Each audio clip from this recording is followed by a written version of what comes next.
Ashamaar kafuunee daawwattoota keenyaa kun daawwachaatti kan jirtan tamsaasa kallattiin isiniif darbaatti kan jiru Oromoo Diyaaspooraa Miidiyaadha. Oromoo Diyaaspooraa Miidiyaa guyyaa har'aan keessummaa qeerroo tokko qabadheen isiniif dhiyaadhe qeerroon keenya marsaalee hawaasummaa irratti addatti immoo feesbuukii irratti nama beekamtii guddaa qabudha. Keessumaa yogguu Oromoon sochii bal'aa taasisaa ture keessatti jechuudha waggoota arfan shanan kana keessatti meegaa namni kun sadarkaa feesbuukii irratti haasa'uu bira darbee yeroo ammaa kana gara paartiitti yookiin paartii mormituu biyya Itoophiyaatti guddadheen jira. Filannoo biyyoolessaaf illee galmaa'ee dorgomuudhaaf xumureen jiraadha. Kan inni jechaatti jiru tarii keessummaan kee eenyu jechuun keessa waan oolu miti. Kallattiidhaan keessummaa koo waliin isin barsiisuun dura mee kallattiimaan innumti akka nagaa isin gaafatu godha. Mee pirezidaanti Maammee warreen nu daawwachaatti jiran yooyyaa jedhii nagaa gaafadhume. Hayyee galatoomi obboleessa kiyyaa.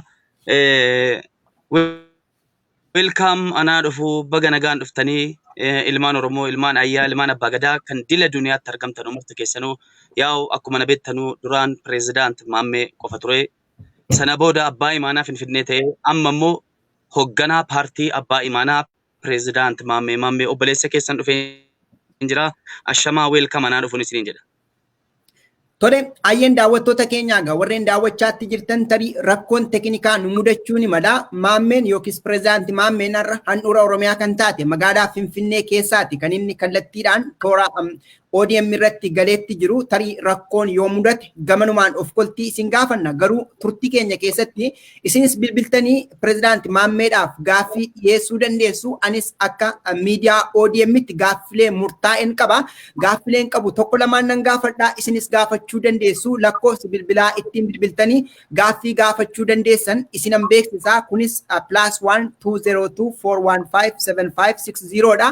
Akkuma barreeffama irratti illee isin agarsiisuuf nan yaala. Garuu daqiiqaa 5 hanga 10 unumaaf carraa kennaa gaaffilee tokko lamaan Maammee gaafachuu barbaada. Haga sanatti obsaan na eegaan jedha. Bilbilli itti dhimma ba'uu dandeessan garuu bilbiluma as iskiriinii gubbaatti argitan ta'a.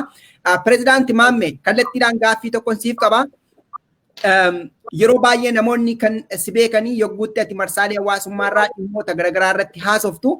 Amma immoo akka paartii mormituu biyya Itoophiyaatti kan ati dhiyaachaatti jirtu. Mee maqaan paartii kee maal jedhama? Kaayyoof galmi kee maarratti kan fuulleffattedha? Ishee kanarraa waan tokko jettaa laata? Hayyee paartii bilisa baasaa Finfinneeti yaa'u yookaan immoo abbaa imaanaa Finfinnee kan jedhu maqaan paartii keenya abbaa imaanaa Finfinnee kan jedhu waggaa dheeraadhaaf jechuudhaan Finfinneen Oromoo irraa yookaan uummata Oromoo ofirraa cunqursitee sirna kanaan dura mootummaaleen adda addaa dhufaniin jechuudhaan uummata Oromoo keenya biyya baasaa jechuudhaan biyya ofii irratti biyya ofii handhuura ofii jechuudhaan ofirraa cunqursitee ofirraa fageessitee amma immoo kan nama biraa kan alagaa taate sana seenaa sana jechuudhaan yoon dhiqa Oromoodhaaf dandeettii qabaadhee Oromoodhaaf dalage isa jedhuun hojii kana jalqabeen jira tokko jedhee jalqabeen jira inshaallah jechuudhaan hin milkoofna waa hundayyuu ummata keenya qabannee namni Oromoof hojjetu hin saalfatu namni Oromoof dalagu hin qaanfatu kanaafuu jalqabnee jirra tokko jennee hamlee qofa barbaanna Oromoo irraa hin milkoofnes inshaallah. Maammeen yeroo adda addaa kan ittiin beekamtu pireezidaanti Maammee kan jedhuun dhuguma ati aangoo pireezidaantummaa irra turte moo moggaasa maqaa kanaa eessaa argatte sanarraa waan tokko nama nuu jettaa isuma kanan barreessaatti jira sabanteef maqaa keedha. Hayyee galatoomi jechuun pireezidaantummaan kun ijoollummaa kiyyaan jechuudha. Barsiisonni jechuudhaan yeroo hedduu daa'imanii gaafatanii maal ta'uu barbaaddu maal feetu yeroo jedhanii gaafatanu yaa'u kan biyya keenyatti barame doktora ta'uu piroofeesar paayilet waan akkanaa jedhu angaruu akka carraa ta'ee pireezidaanti ta'uun barbaadan jedhee kunoga pireezidaantii kana ta'uudhaaf yookaan immoo ulaagaan pireezidaantummaa itti qaban ulaagaan pireezidaantii ittiin ta'anu kana tokko jedhee jalqabeen jira nan milkaa'as. Haa ta'u Maammee tarii dhimma kana faana wal qabsiisee Prime Minister biyyattii yookiis muummicha ministeeraa fudhachuu dandeenya jechuun Dr. Abiy Ahmed. Innis abjuu akkasiin guddate kanaaf abjuu isaaf jiraata malee kaayyoo sabaa dhugoomsaatti hin jiru jedhu namoonni. Tarii waan akkasii yoo namoonni gaaffii sirriitti kaasanii deebiin kee maal ta'a maamme? Dhugaadha. Inni abjuu isaa qofa osoo hin taane abjuu diinaa, abjuu uummata Oromoo waggaa dheeraaf miidhaa turanii abjuu jaraati inni ni qabee kaleessa dheengadda jechuudhaan intini ida'amuutiin yookaan immoo waan akka ida'amuutiin hayidhaamnu jedhanii dhufanii ida'amuun kun waan Oromoo qannasuu nutti hin fakkaanne isuma dhugumaa seenee ida'amne garuu ida'amuun inni kun sirna cunqursaa sirna abbaa irree isa ilmaan Minilik Oromoo irratti dalagaa ture isa seenaan beeknu sana nutti fida jennee waan shakkineef shakkii qofaa miti ni fida jennee waan yaanneef qabsoo kanaaf jijjiirama kanaaf ga'een Oromoo bakka guddaa waan qabuuf Oromootu qabsaa'e gaafa Oromoon sa'aatii sana kaabaaf kibba baaf dhiyarraa qobaasa ummanni example ummanni Harargee miiliyoona 2.5 namoonni miiliyoona 2,500 yeroo buqqa'u namni tokko namni abbaa kanaa nuun jedhu yeroo dhabamu Itoophiyaa keessatti dhuguma Oromoo qofa jiramo Itoophiyaan Oromoo qofa miitimu Oromoo qofa cunqursitimu sabaaf sablammii 80 way eessa jiru jedhamee sa'aatii sana sa'aatii hamaa sana jechuudhaan waan sana jechuudhaan galannee hoggantoota keenyaa ta'u galannee qeerroof qarree faa ta'u akkamiinuu dhufnee milkoofnee as geenye. Erga as geenye booda immoo haqa ittiin milkoofne sana haqa ittiin qabsoofne sana haqa ittiin duune sana argachuu miti haqa sanayyuu urgaansaayyuu hin jiru jechuudha. Kanaafuu isaan yookaan muummichi ministeeraa amma haala amaanaatiin akka biyya jijjiiran yookaan immoo jijjiirama kanaaf jechuudhaan haala amaanaatiin itti kennine kana amaanaa gananii jiru. Amaanaa ba'aan jiran inda'uum ittiin miidhaa jiru jechuudha. Kanan jedhaani. Haa ta'u pirezidaanti Maammee gaaffilee jajjabduu tokko lama siif qaba garuu gidduudhaan weelluu tokko akka dhaggeeffannuun barbaada akkasumaan kallattiin seenne sabatee fi sirba weellisaa Shukurii Jamaaliif qopheesse tokko waliin dhaggeeffanna dhimmisaa waa'ee Finfinnee irratti fuulleffata waan ta'eef gaaffii tokko lama qabaa keessummoonni koos gaaffii tokko lama siif qabu garuu isa gidduutti gaaffii tokko si gaafadheen gara weelluu kanaatti darba Maammee kallattiidhaan naaf deebista. Ati bilisoomteettamoo hin bilisoomne ida'amteettamoo hin ida'amne isa kana irratti gabaabsi yaada naaf kenni. Gabaabinaan ani hin bilisoomne hin ida'amnes. Namoonni tokko garuu pirezidaanti Maammeen gaafa biyya Kaayiroo ture hin bilisoomne ture amma garuu waan bilisoomee biyyatti galee jedhu isa kana irratti maal jettaati? Dhugaadha kamaa waan kana irratti ana qofaa miti hunduma shawwadame aktivistoonnis hoggantoonnis doktoroonnis profeesaroonnis hunduma shawwadame dhugaa seeneeka gaafa dhufnu garuu bilisummaan inni Oromoon barbaaduuf bilisummaan isaan fidanii dhufan kun waladda jijjiiramatu jira seenee amma ko yeroo ilaaltu yeroo Kaayiroo jiru carraa guddaa hin qaban ture biyya alaa biyya adda addaa deemuudhaaf jechuudha. Garuu carraa sana jechuudhaan dhuguma biyyi keenya jijjiiramteetti dhuguma bilisoomneerra seenee akkuma namoonni kaan dogongoran gaafan dhufu wanta yaadeef wanti Oromoon barbaaduuf yaa wanta barbaade waan uummanni Oromoo barbaadu wanti uummanni Oromoo barbaadu immoo waan anan barbaadu sun abadan waladda walumatti hin dhufu malee ifaaf dukkana hin bilisoomne nu ammallee. Tolega. Gaaffii tokko nama tokkoon toora irraa qaba gaaffii sana fudhannee gara weelluu keenyaatti hin darba tarii fageenya irraadha jedheen fudhadhee nama kana beekuu dandeessaa eenyummaa isaa himatee gaaffii isaa kallattiidhaan haa gaafatu namni sararra jirtu maqaa keef gaaffii kennuuf dhiyeessi garuu kallattiidhaan gara sirba weellisaa Shukurii Jamaalitti kan daballu ta'a gaaffii kennuuf dhiyeessi pirezidaanti Maammeen si dhagaatti jira waan ta'eef. Maqaan kiyya Abdii Tayyibuu Waaqoo jedhamaa Jarmanii irraa. Itti fufi si dhagaatti jira. Maammeen inni gaafa duraarraa eegalee hagammaa itti hojjechaa jiru hojii gaariidha. Fakkeenyaa gammoojjii Oromoo keessa deemuudhaan Harargee Baalee Arsii keessa deemuudhaan uummata rakkatee sagalee ta'u Jimma keessa deemuudhaan Oromiyaa iddoo garaagaraa deemuudhaan uummata miskiinaaf sagalee ta'aa ture namoota rakkatan miidiyaa gubbaatti baasaa ture. Namoonni akka fakkii akka qoosaatti ilaalamus dubbiin kun wanni Maammeen hojjete waan guddaadha. Uummanni Oromoo waan kana sirriitti rikogonaayiz gochuuf qaba. Maammeen amma dubbiin waa'ee filannooti miti. Gurbaan kun waan kaayyoo cimaa qabatee dhufee kaayyoo namni hundi amma gaafa duraan namni hundi akka qoosaatti ilaalaa ture. Uummanni Oromoo hundi waan kana siiriyees godhee itti adeemuu qaba. Inni biraan mallee dhaamsi an qabu.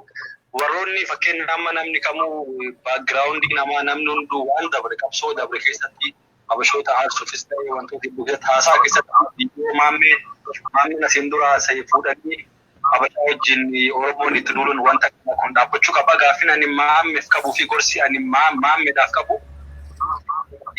Akkamii maammee fakkeenya amma namoota ciccimoo hayyoota gurguddoo ofitti dabalachuuf yaada qabda. Inni biraan mallee fakkeenya garuma biyya alaa kanayyuu dhufee Ameerikaa Awurooppaa tuurii godhee uummata Oromootiif sochii siyaasaa isaa ifatti akka Iskindir Naggaa fi akkasumas akka qabsaa'ota biroo ilaalcha isaa yookaan adeemsa isaa uummata Oromootiin wal barsiisuudhaaf yaagamta akka qophiidha. Mallee Oromoota Finfinnee irraa magaalaa Finfinnee irraa buqqaanii lafa isaanii irraa buqqaanii ni hagammaa barandaa jiru akkala uumaa faanti Abiyyi Ahmad faanti akka waan lafa isaaniitti irratti deebisanii akka waan kondominiyeemiin kennamee fi akka kafalamee fi gurguranii wanti asiin dura haasa'amaa ture sun hundi soba. Oromoota kanaaf wanti maammeen gochuu yaadu maalii dhuma irratti jabaadhu rabbiin si bira jiraatu eegdoo ofitti hin laaffisini. Uummanni Oromoo gurbaa kana bira dhaabbadhaa yaada jedhu dabarfachuu barbaada. Haa ta'u guddaa galatoomi ulfaadhu Jarman irraa bilbiltee yaada kennuuf qooddee guddaa galatoomi gaaffii keessa maammeen dhagayeera irratti yaada kenna deena bidadda.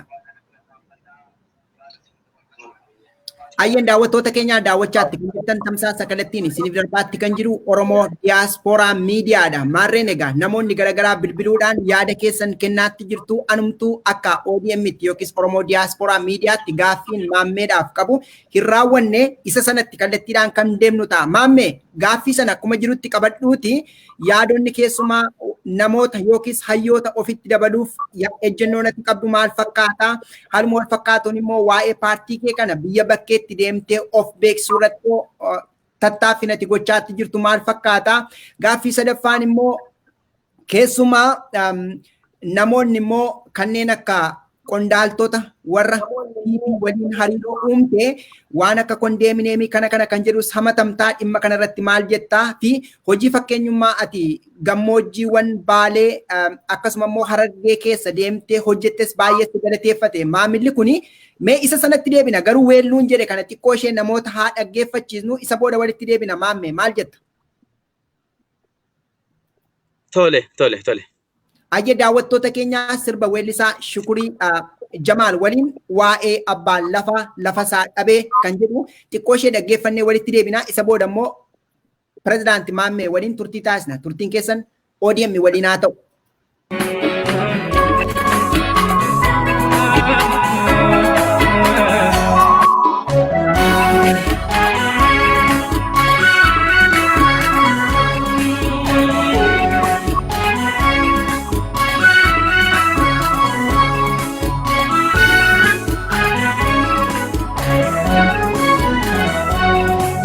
Allaattiin gammoojjii osoo dubbatte qurxummiin galaanaa afaan baafatte lafee lammii koo waan jedhadhee suura bineensaa ta'ee abbaan lafaa dhabee lafasaa sooree halagaan irraa jiraata dhagaa fudhatee lafasaa irratti kan siraan bulaa qonni mafeeti dhagaa fudhatee lafasaa irratti hojjetee bulaa qonni mafeeti. Sagalee Sigraamii Kufaala.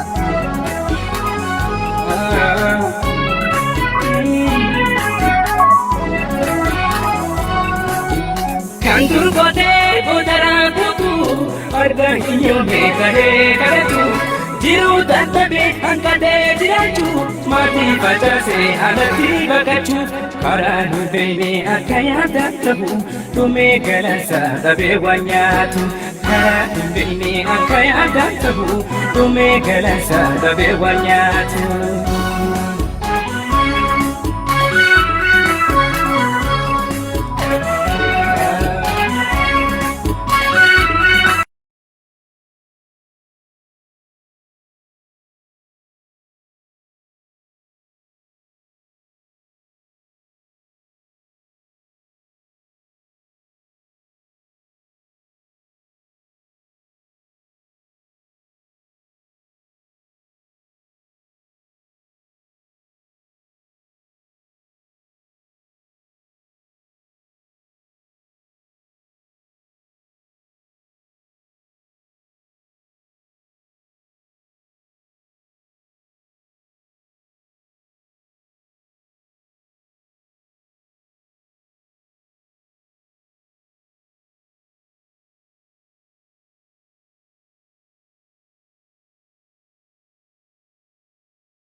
Harta buru kufajettee sossobdee abdiin murannee uffasaa'eeti booraan garaa naddaasiin himaanii wareeree mataa hiraara jiruuni booraan garaa naddaasiin himaanii wareeree mataa hiraara jiruuni.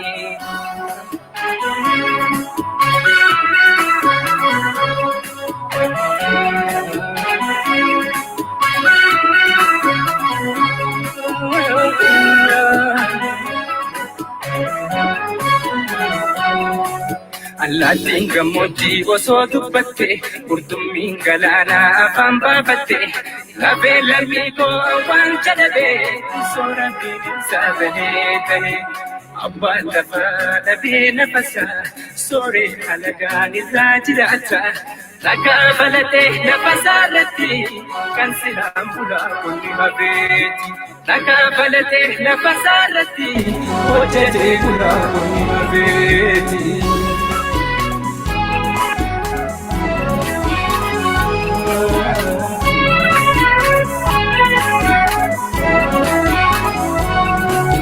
Ini mana kaya corre, toki jane se va fuera pe, ansila tu sin el cante, una kami visite, oso jirate manjane, ini si pupere karane, oso jirate manjane, ini si pupere. Ayyeen daawwattoota keenyaa daawwachaatti kan jirtan tamsaasa kallattiin isiniif darbaatti kan jiru Oromoo Diyaaspooraa Miidiyaadha. Keessummaan keenya har'aa immoo Pireezidaantii Maammeedha. Pireezidaantii Maammee waliin turtii taasisaatti jira. Rakkoo teeknikaan nu mudatee tureef of koltiin isin gaafadhaa. Kanaaf warreen nu daawwachaatti jirtan gamanumaan dhiifamanuuf godhaa. Egaa haalli intarneetiis ta'e tajaajila tokko tokko biyya inni keessa jiraachaatti jiru keessumaa handhuura Oromiyaa keessatti rakkoo jabduu ta'uu ishee gamanumaan hubachuu dandeenya. Tarii bara bulchiinsa isaa keessa Pireezidaantii Maammeen rakkoolee gama kanaan mudatan fa'aa ni furaa laata? Tarsiimoo akkamii qaba laata? Akka paartii imaanaa Finfinneetti. Maammee gaaffii mucaan dura Jarmanirraa si gaafateef deebii naaf kenniiti. Isa booda immoo kallattiidhaan gaaffilee tokko lama si gaafadhaa irra jireessa garuu gaaffiin ani si gaafadhuun olitti kan warreen nu daawwatan si gaafatanii kan inni siif dhiyeessu yeroo ammaa kanatti namoonni naannoo 2,000 si daawwachaatti jiru jechuun dhaamsa kee dhaga'uu barbaadu. Isa kanarratti tarii Pireezidaantii Maammeen maal jedha isa jedhu dhaga'uu barbaadu kun kan agarsiisu. Mee jalqabatti gaaffii dargaggoo duraa nuuf deebistaa laata kan dhiyeenyuma kana cidha isaa raawwate jechuudha shamarree warra adii faana.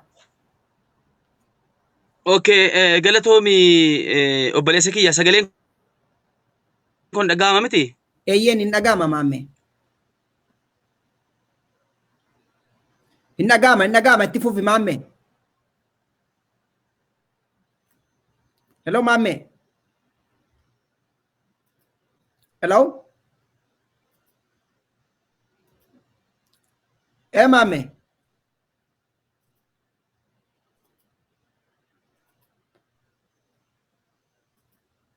Kee sirreeffadhu. Hin dhaga'ama Maammee itti nuuf fufi sagaleen kee dhaga'ama. Hello? Ayyeen Hello, ansi dhagaan jira. ittinaafuufi. Okay, galatoomii Abdii Xayyib Waaqoo Jarmanirraa gaaffii inni na gaafate gaaffii bareedduudha. Abdii Xayyib Waaqoo ilma sabaa dhugumatti jechuudhaan gurbaan kun galatoomu. Weel amma fakkeenyaaf al tokko sagalee sibiraanuu cuqqaa kennuu barbaadde. Dhiifama asiin dubbadde maammee. Hayyee kanaafuu jechuudhaan namoonni amma biyya alaa jiranuu dhaqee ittiin haasa'uudhaaf akkamii jedhurraan keessattuu namoonni Ameerikaarra jiranuu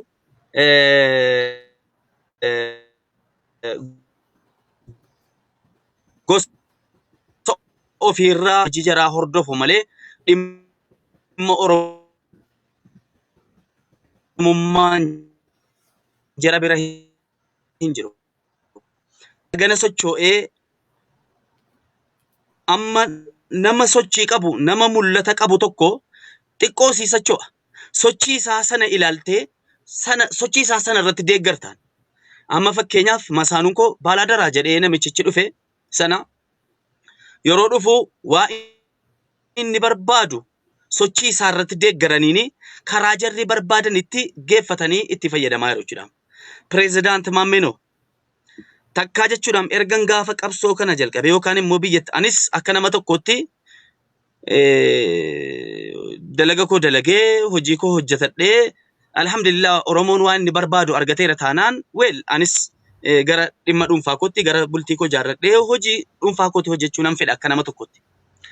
Garuu dhimmi Oromoo kun Oromummaan inni dhugumaa yeroo keessa keetti dhagahamu Oromummaan inni dhugumaa inni haqa Oromummaa isa muudii itti qabanu Oromummaa isa ittiin maallaqa sassaabanu Oromummaa isa ittiin jechuudhaan maqaa itti argatanii osoo waan tokko Oromoodhaaf hin godhin maqaa qofa nama barbaadu fa'i jira Oromummaatti yookaan Oromummaa qofa maqaa Oromoo baatanii callumedhanii ofis fayyaduu Oromoos fayyaduu osoo danda'anu callumedhanii jiraatantu jiru. Angaruu no namicha kana Oromoo irraa deebisuu nan danda'a.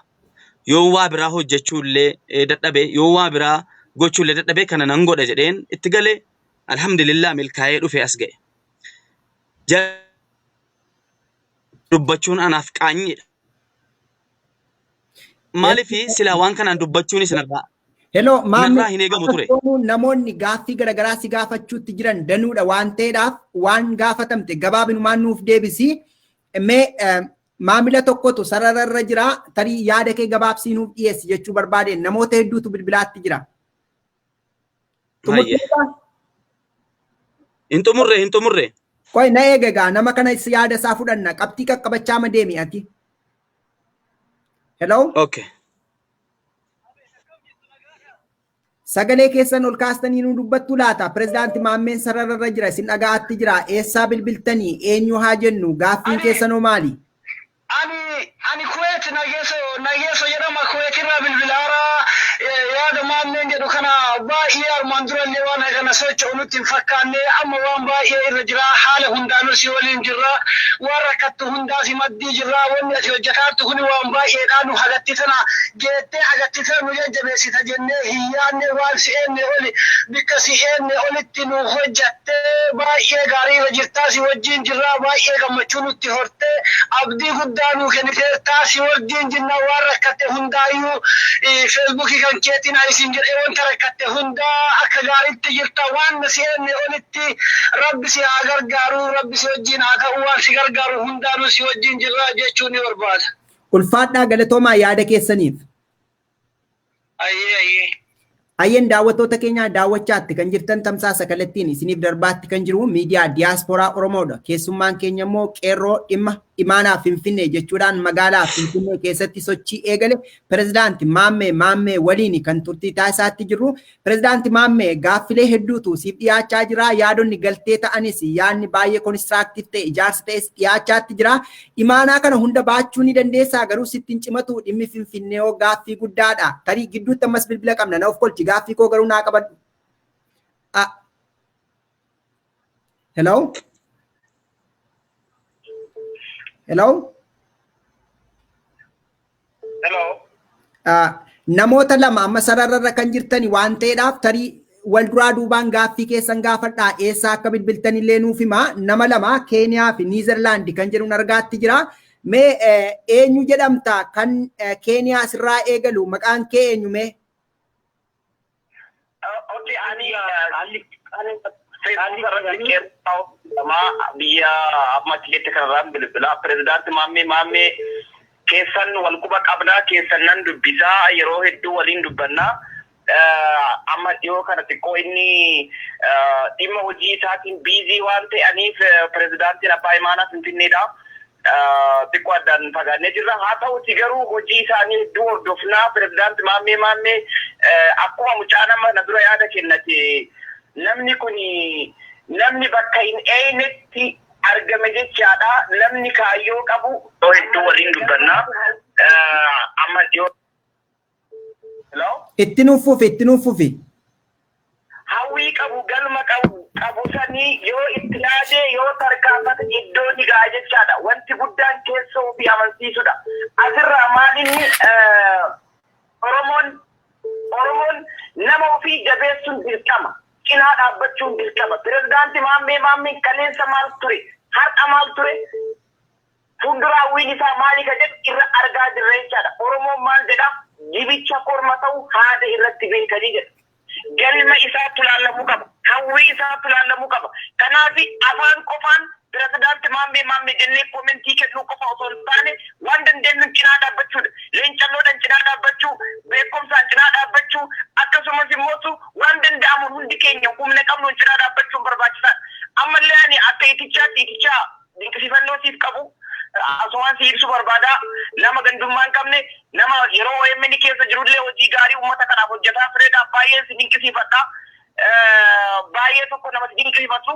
Akka miidiyaatti garuu yeroo intarvii gootan pirezidaanti Maammee akka nama fakkeenyaaf. Hello? Itti fufi si dhagaatti jirra. Itti fufi. Akka nama miidiyaa ta'atii dhiyeessaa. Ati amma karaa sirrii dhiyeessitee. Gadda mucaan tokkollee miidiyaa gara warra Islaamaa kanarra fakkaate miidiyaa wayii dhiyeessee ture. Yoo dhiyeessan bifa rispeekti qabuun akkasi dhiyeessine kanatti dhiyeessuu gaafii qabatanii OMN irratti dhiyootan natti hin tolle. Osoo gaafii hin qabatin dhaayidee akkanuma dhalistee raasilii gaafachaa turte wanti akkasii sun sirraa'uu qaba. Pirezidaanti Maammeedhaaf dhaamsee dabarsu maalinni pirezidaanti Maammeen tasgabbaa'uu qaba. Hayyoota dhageeffachuu qaba. Namoota namootatti dhiyaachuun barbaachisaadha. Namoota sadarkaa garaagaraas irra jiran hawaasa wajjin walitti dhiyaatee namoota beekumsa adda addaa qaban siyaasa irratti hawaasummaa keessatti akkasumas immoo naannoo Finfinnee kana keessatti siyaasa akkamitti barbaachisa. Namicha isaan wal dorgomaa jiru kana itti dhiyeenyan hojii isaa kana waan faallaa isaa ta'e waan immoo sabaaf sablammii isa ofitti hammachuu danda'u irratti hojjechuu qaba kan jedhudha. Yaanni kiyya pirezidaanti Maammeen afaan saboota biroollee danda'a. Afaan silxiffaa danda'a fakkeenyaaf. Afaan silxiffaatillee yeroo tokko yoo kan dubbatu taate saba biraa ofitti harkisuu danda'a jechaadha. Kanaaf kallattii hundaanuu isa cinaa jirra haa jabaatu jechuun hin barbaadu. Haa ta'u guddaa galatoomi ulfaadhu yaada nuuf qooddeef maaloo. Okay, haa ta'u kaan. Hello? Hello? Halo, akkam jirtu nagaa keessanii? Wallah alhamdulillah sayyada mashallah hedduu namatti tola Maammeen pirezidaanti Maammeen hundi kisiifannaa akka ilmaan Oromootti jechuudha nuti cufni jechuun bakki itti isaa bilbiluma Suudaana fi Makka irraa bilbilaa jira. Eenyu haa jennu maqaa keessan? Aliyyii Qadiiriin jedhama. Ayyee? Kanaafuu Maammeen dinqisiifannaa Maammee diinagdee fi qaamallee biratti argamne isa deeggaruu fedhii qabnaa kan nu hirmaachisu abdii qabnaa jechuun barbaadu. Haa ta'u guddaa galatoomaa ulfaadhaa yaada nuuf qooddaniif. Maammee deebitee? Galatoomaa isanis. Egaa namni dura yaadota galteetaan hedduu siif kaasaa turan egaa gidduutti rakkoo teknikaa nu mudateen bahuudhaaf dirqamteetta. Haa ta'u garuu mee tarii bilbila kana kaasuu Maammee moo maal wayyaa? Kaasi rakkoon qabu kaasi. Hello? Hello? Hello?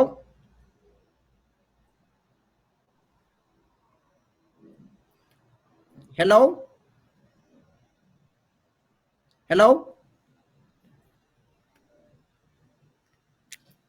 Hello? Hello? Ifa magaa ayyeen daawwattoota keenya rakkoo teknikaa nu mudachaatti jiruuf of koltii isin gaafannaan namoota hedduutu bilbilaatti jira sabateedhaa fi kan sagaleen isaanii istaaggochaatti jiru namoota hedduudha namoonni bilbilaatti jiranii maammee gaaffii tokkon si gaafadha tarii durasiif kaaseera namootaaf dursan kennaaniifati yeroo biraa walitti deebi'uu dandeenya ta'a. Hello. Akkam nagaa keessanii? Nagaa galata rabbii pirezidaanti Maammeen sarararra jira gaaffii keessa gaafachuu dandeessu. Sanuma argeetanii isin bilbilee? Na eegaame. Ayyee rakkoon qabu. Hello. Hello. Hello. Namni Washington State as Ameerikaarraa bilbiltan na eegaame nama fageenyarraaf dursaa kenninu nu eegaa. Ayyee rakkoon hin jiru. Tole gaa namni fageenyarraa bilbiltan kun eessaa bilbiltanii eenyu haa jennu maqaan keessan yaadni keessanis ta'e gaaffii keessan gabaabinaan nuuf himaame. Ani maqaan kiyya Jaalfayyisaa Daarii jedhama. Ayyee. Kana irraa bilbilu jiru ammoo biyya Jarmanii irraa bilbilu jira. Tole. Maammeen waan nama boonsuu waan nama gammachiisu hojjetu jira mataa kana. Ayyee. Baay'ee waan inni hojjetu jiru itti gammannee jirraa nullee duubaan jirraa gargaarsa kamiinuu jira waan jirru.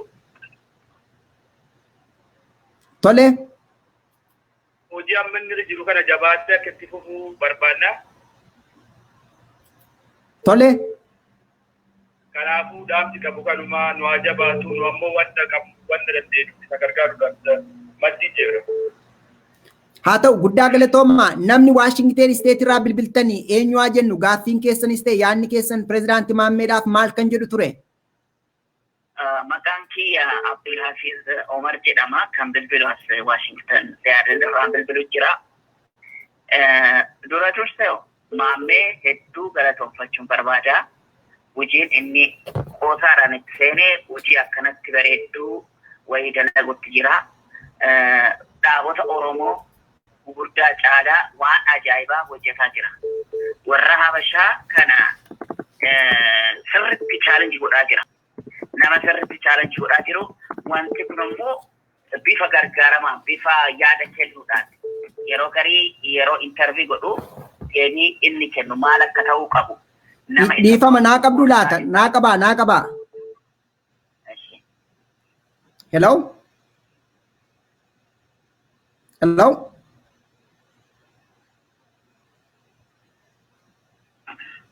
Hello, amman dhaga'ama? Dhiifama itti naaf fufaa. Amma itti fufa. Maal isa barbaachisa beekaa nama isa gorsu. Gorsaa jechuun nama yaada isaaf kennu, yaada ijaaramaa, yaada saboota kaawwan hammatu danda'u.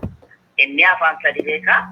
Kanaaf afaan inni beeku kanatti fayyadamee afaan Silxee beekaa, Amaariffa beekaa, Oromiffa beekaa, saboota kaawwan hawwachuu akka danda'u. Gorsaa bifa qindaa'aan, bifa naamusaan wanti qindaa'ee isaan qophaa'uu qaba. Yoo callaadhaan illee ta'ee waan adda addaa gargaaramuu qaba. Maaliif warri 360 yoo dhageessisaa akka malee rifatanii waan inni godhaa jiru kana akka malee waan ajaa'ibaa itti ta'e wanti kun dhugaa jedhanii tuma ajaa'ibatti ta'e kanaaf namni kun gargaaramuu qaba. Wanni inni qoosaan itti seenu kun waan bareedu dalagaa jira. Wanni amma duras dalagaa jira warra rakkataa Oromoo yeroo inni gargaaru yeroo deemee ilaalu kun hunduu fakkeenya gaariidha. Waan kana hundaa reekoordi godhatee kaa'achuu qaba. Liidarii jechuun yoo nama isaa gad jiran garbee yoo dubbise liidarii kanarraa waan eegaluuf waan gaarii hojjetaa jira. Waan gorsamuu qabu ammoo namni isa gorsu jiraachuu qaba jedheen yaada hedduu galatoomaa. Haa ta'u guddaa galatoomaa bilbiltanii yaada nuuf kennitaniif namni Washington State Seattle irraa bilbiltanii. Ayyeen daawwattoota keenya daawwachaatti kan jirtan tamsaasa kallattiin isiniif darbaatti kan jiru Oromoo Diaspora Miidiyaadha. Keessummaan keenya guyyaa har'aa immoo Pireezidaantii Maammeedha. Pireezidaantii Maammeen abbaa imaanaa Finfinnee jechuudhaan magaalaa Finfinnee keessatti sochii kan eegalee tarii rakkoo teknikaan mudachaatti jiruuf of koltii guddaan isin gaafadha. Tamsaasni kun kallattiidhaan kan inni isiniif darbaatti jiru. Kanaaf rakkoon akkasiin mudachuu danda'e. Isa kanaaf gamanumaan of koltii isin gaafachaa. Gidduutti sirba weellisaa Taaddalaa Gammachuu waa'ee Finfinnee irratti kan fuulleffate isinan afeera. Hanga danda'ame garuu Pireezidaantii Maammee dhiyeessuudhaaf nan yaala. Amma addaan citeeti kan inni jiru. Weelluu kana faana turtii gaarii kan daawwachaatti jirtan Oromoo Diaspora Miidiyaadha. Namoota biroodhaaf qooduu akkasuma immoo peejii kana hordofuu akka hin dagannen isinin jedha. An itichaa guddataati.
Hello. Ifama Maammee galchuudhaaf ayyaaniitti jira xiqqoo shinaa turtuudhaan.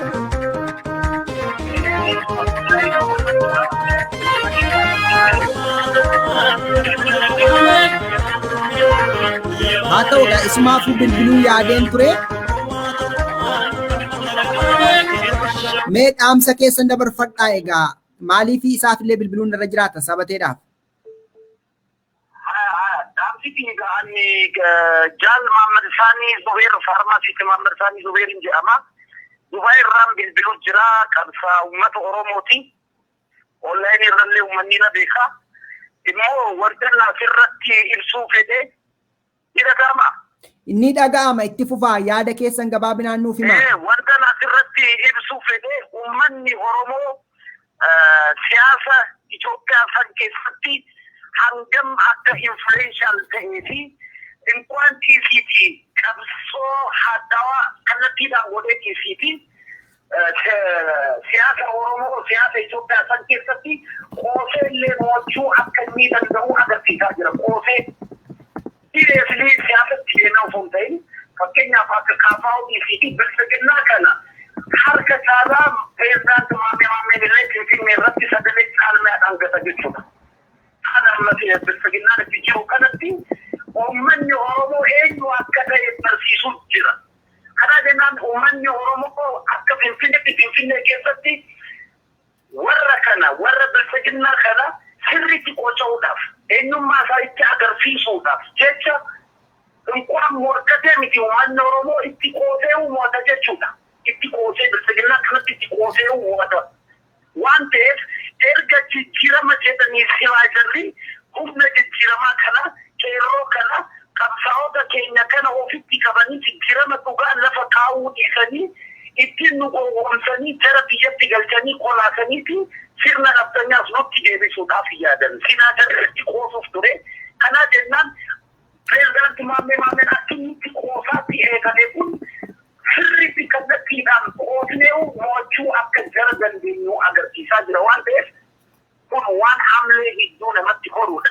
Uummanni Oromoo siyaasa Itoophiyaa san keessatti siree fi hirmaatee dhiisii akkasitti itti qooseetti seeneetu akka inni mo'achuu danda'u. Qoosaadhaan mo'achuu akka inni danda'u ibsaa jirra jechuudha. Kanarratti kanaa jennaan pireezidaantii Maammeen you have to be serious.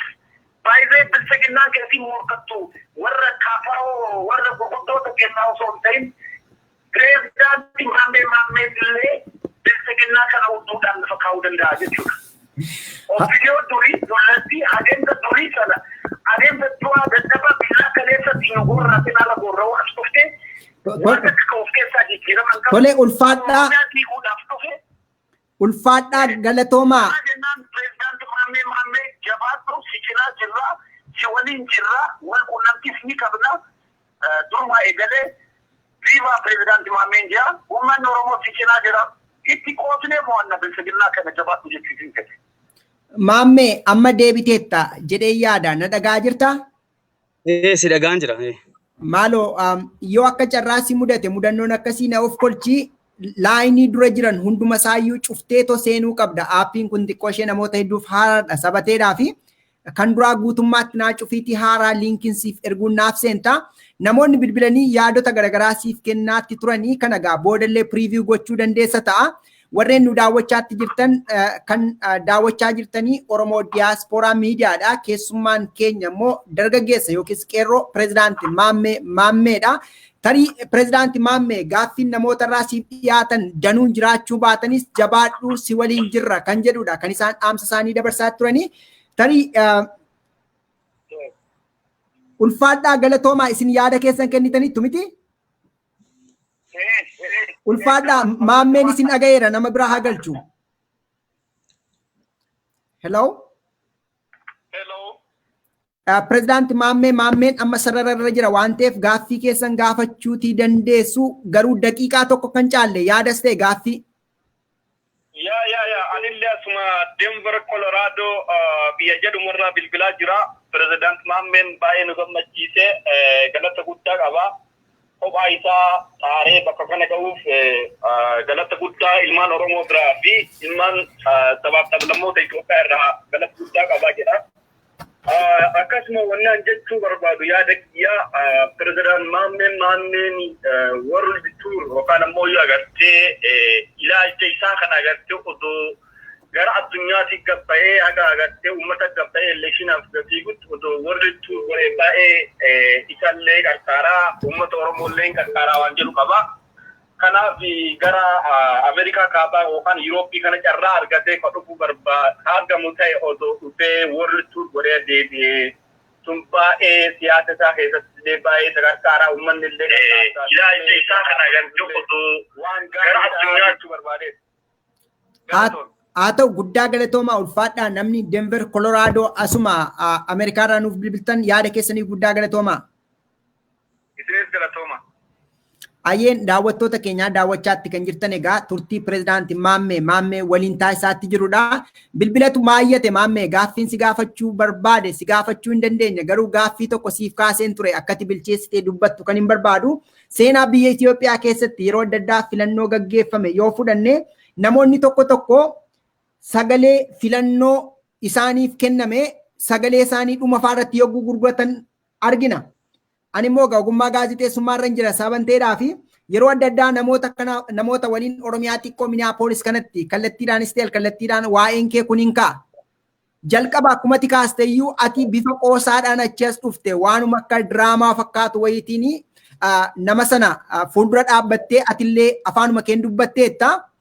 Dhumarratti pireezidaantii Maammeen yooma filannoo kana dabarsee warra PP'tti gurgurate wabii maalii qabnaa kan jedhu si gaafatu namoonni uummata kanaaf deebii maalii qabda isa kanarratti?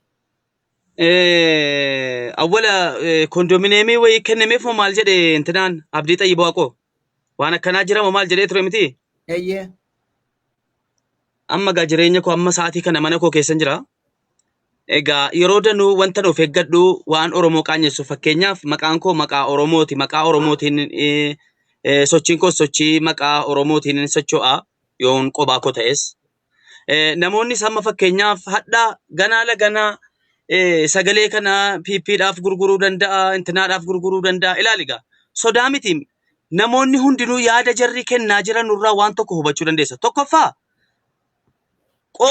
qoosaa what is the meaning of qoosaa maa inni qoosaan qoosaa jechuun lubbuu kottan qoosaa jireenyatti jiraattu an jiraachuun barbaadu yoo qoosaa ta'e immoo yoo PP'tti gurguruu ta'e hangaasaan hadha jechuudhaan hadha obbo Jawaariin Oromoo arrabsee Oromoo qoodee akka sanaatti jiraachuun dadhabe yookaan jireenya sana jechuudhaan nama natti himu nama na barsiisu yookaan immoo waan sana an wallaalaa ta'eetanii waan dubbatamu ergaa dabarfamu eenyu na dhorga look dhaggeeffadhu obboleessa kiyya dhagaartaa mee yaada fudhatiin amma na ficcisiisan al tokko Haa ta'u nu eegaa namni sararra jirtanii carraan dubbachuu amma maammeedhaaf kennameera. Maammee sagalee kennuut gooteetta. Hayyee hin dhaga'amu? Amma hin dhaga'ama itti fufi. Hayyee kanaafuu jechuudhaan mee anarra maammeen akkana sochoo'e anis inni ni socho'aa jiru maqaa uummata keenya maqaa keenya qabateeti. Ila mee maal godheef hin beeka. Takkaa Oromoon tokko bishaan birrii 3 biteeraaf kan jedhu yoo jiraate ol naa baase. Hayyuun jira, dooktarri jira, piroofeesar hedduu jira, mee piroofeesaroonni hayyooleen hedduun martinuu jechuudhaan jiranu maammee yaadaan si gargaarra kottu. Maammee maal feeta jedhee namni na gaafate yoo jiraates mee as kottu jedhiin. Maaliif akka qoosaatti ilaalu? Maaliif bakka ani jechuun jaraaf bootaa hin qabu.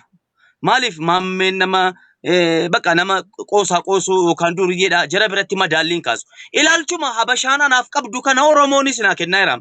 Amma namoonni bilbilaa jiranu kana wantan taajjabaa jirumaa inni habashaan baqaldi malke bentin malke isa jettee na xinneessaa jirtu ittiin natti kolfaa jirtu muudii natti qabaa jirtu hadhas Oromoon sanuma naa kenna taanaan namniin an qabsaafiiru sabniin an qabsaafii jiru isa kami. Waanan an qabu irratti na jabeessuuni keessani. Jireenyi koo isinin qaanfachiisu yoo ta'e kunoo mana koo keessan jira mana koo isinitti agarsiisuu danda'a. Kun jechuun waa biraatiif miti. Siigalee an eenyufuu jechuudhaan haalli koof amalli koo salphaadha eenyu waliinuu daqiiqaa tokkotti walii galuu danda'a.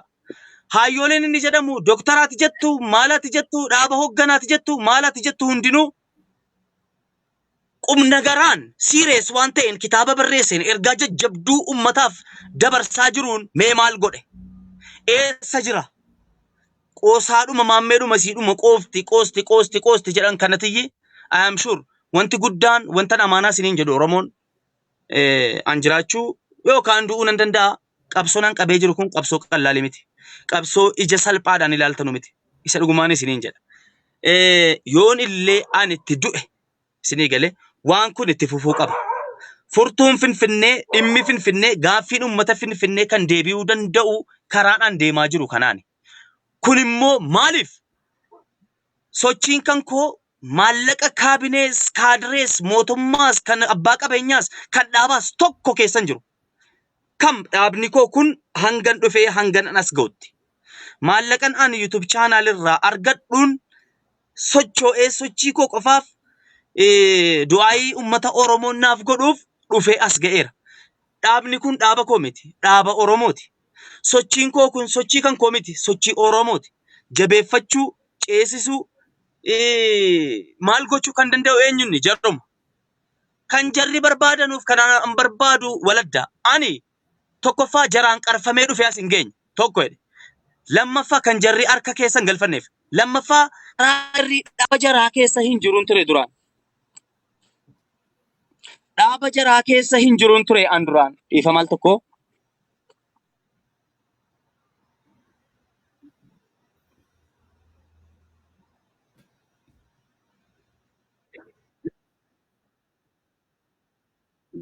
Deebiteetta maammee amma deebiteetta haasa'i.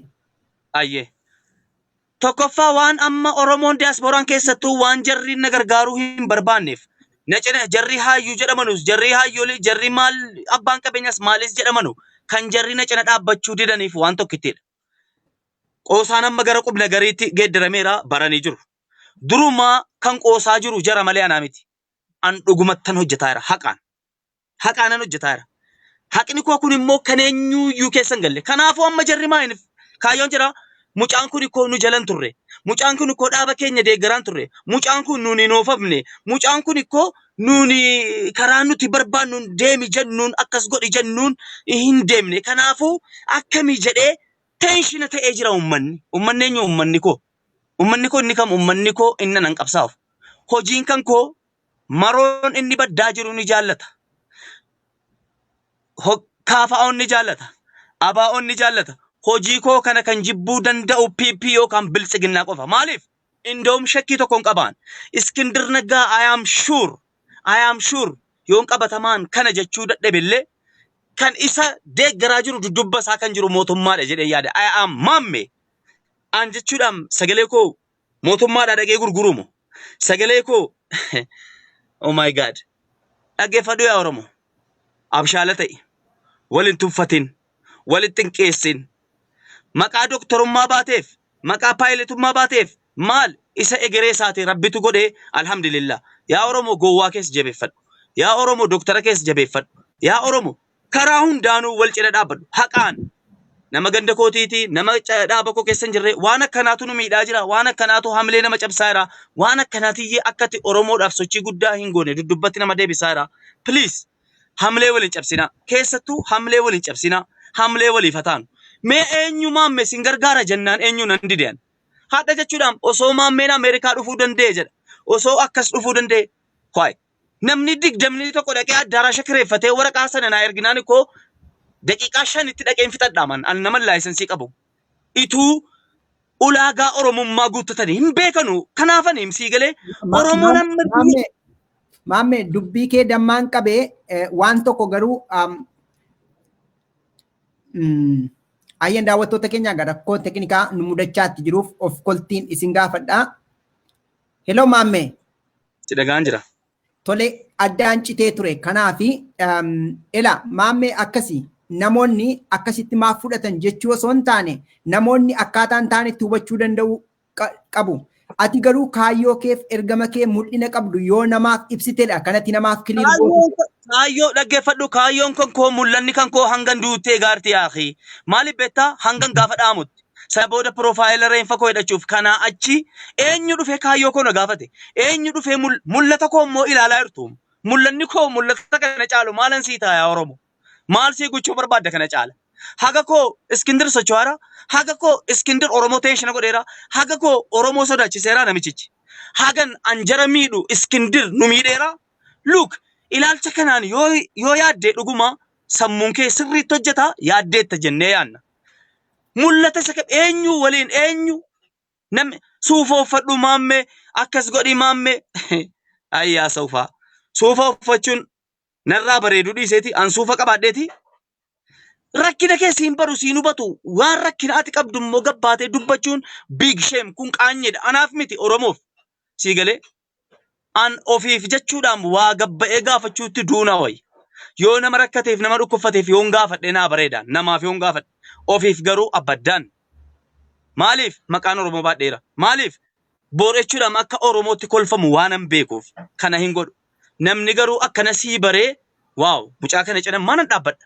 Mucaan kun of course who minus who sii galee eenyu gadi jedhee mucaan kun jalqabe mucaa kana immoo jabeeffachuu akka namaa gochuu ituu birrii tokko hin baasiin an Ameerikaa deemuu nan danda'a. Hadha yeroon akkas jedhu immoo isuma keenyaatu si xiqqeessa isuma keenyaatu sitti kolfa isuma keenyaatu muudii sitti qaba. Garaagarummaan Habashaan muudii natti qabduuf garaagarummaa Oromoon an muudii natti qabdu narkaa badee jira nan. Dhuguma Oromoon kun hin jiru. Hamlee cabee jira moo? Heeri sabboonummaa. Meerre Oromummaan inni dhuguma. Ana qofa bira jira jedhee yaada na yeroo laalu. Maaliif madaallii koo kaasuu dide Oromoon inni kaan? Maaliif Oromoon an akkam barbaadutti ta'uu dide keessattuu inni biyya ala. Inni biyya keessaa miskiina na waliin yoo argate nyaatee yoo dhabee akkan ta'u ta'ee na olii socho'a. Look.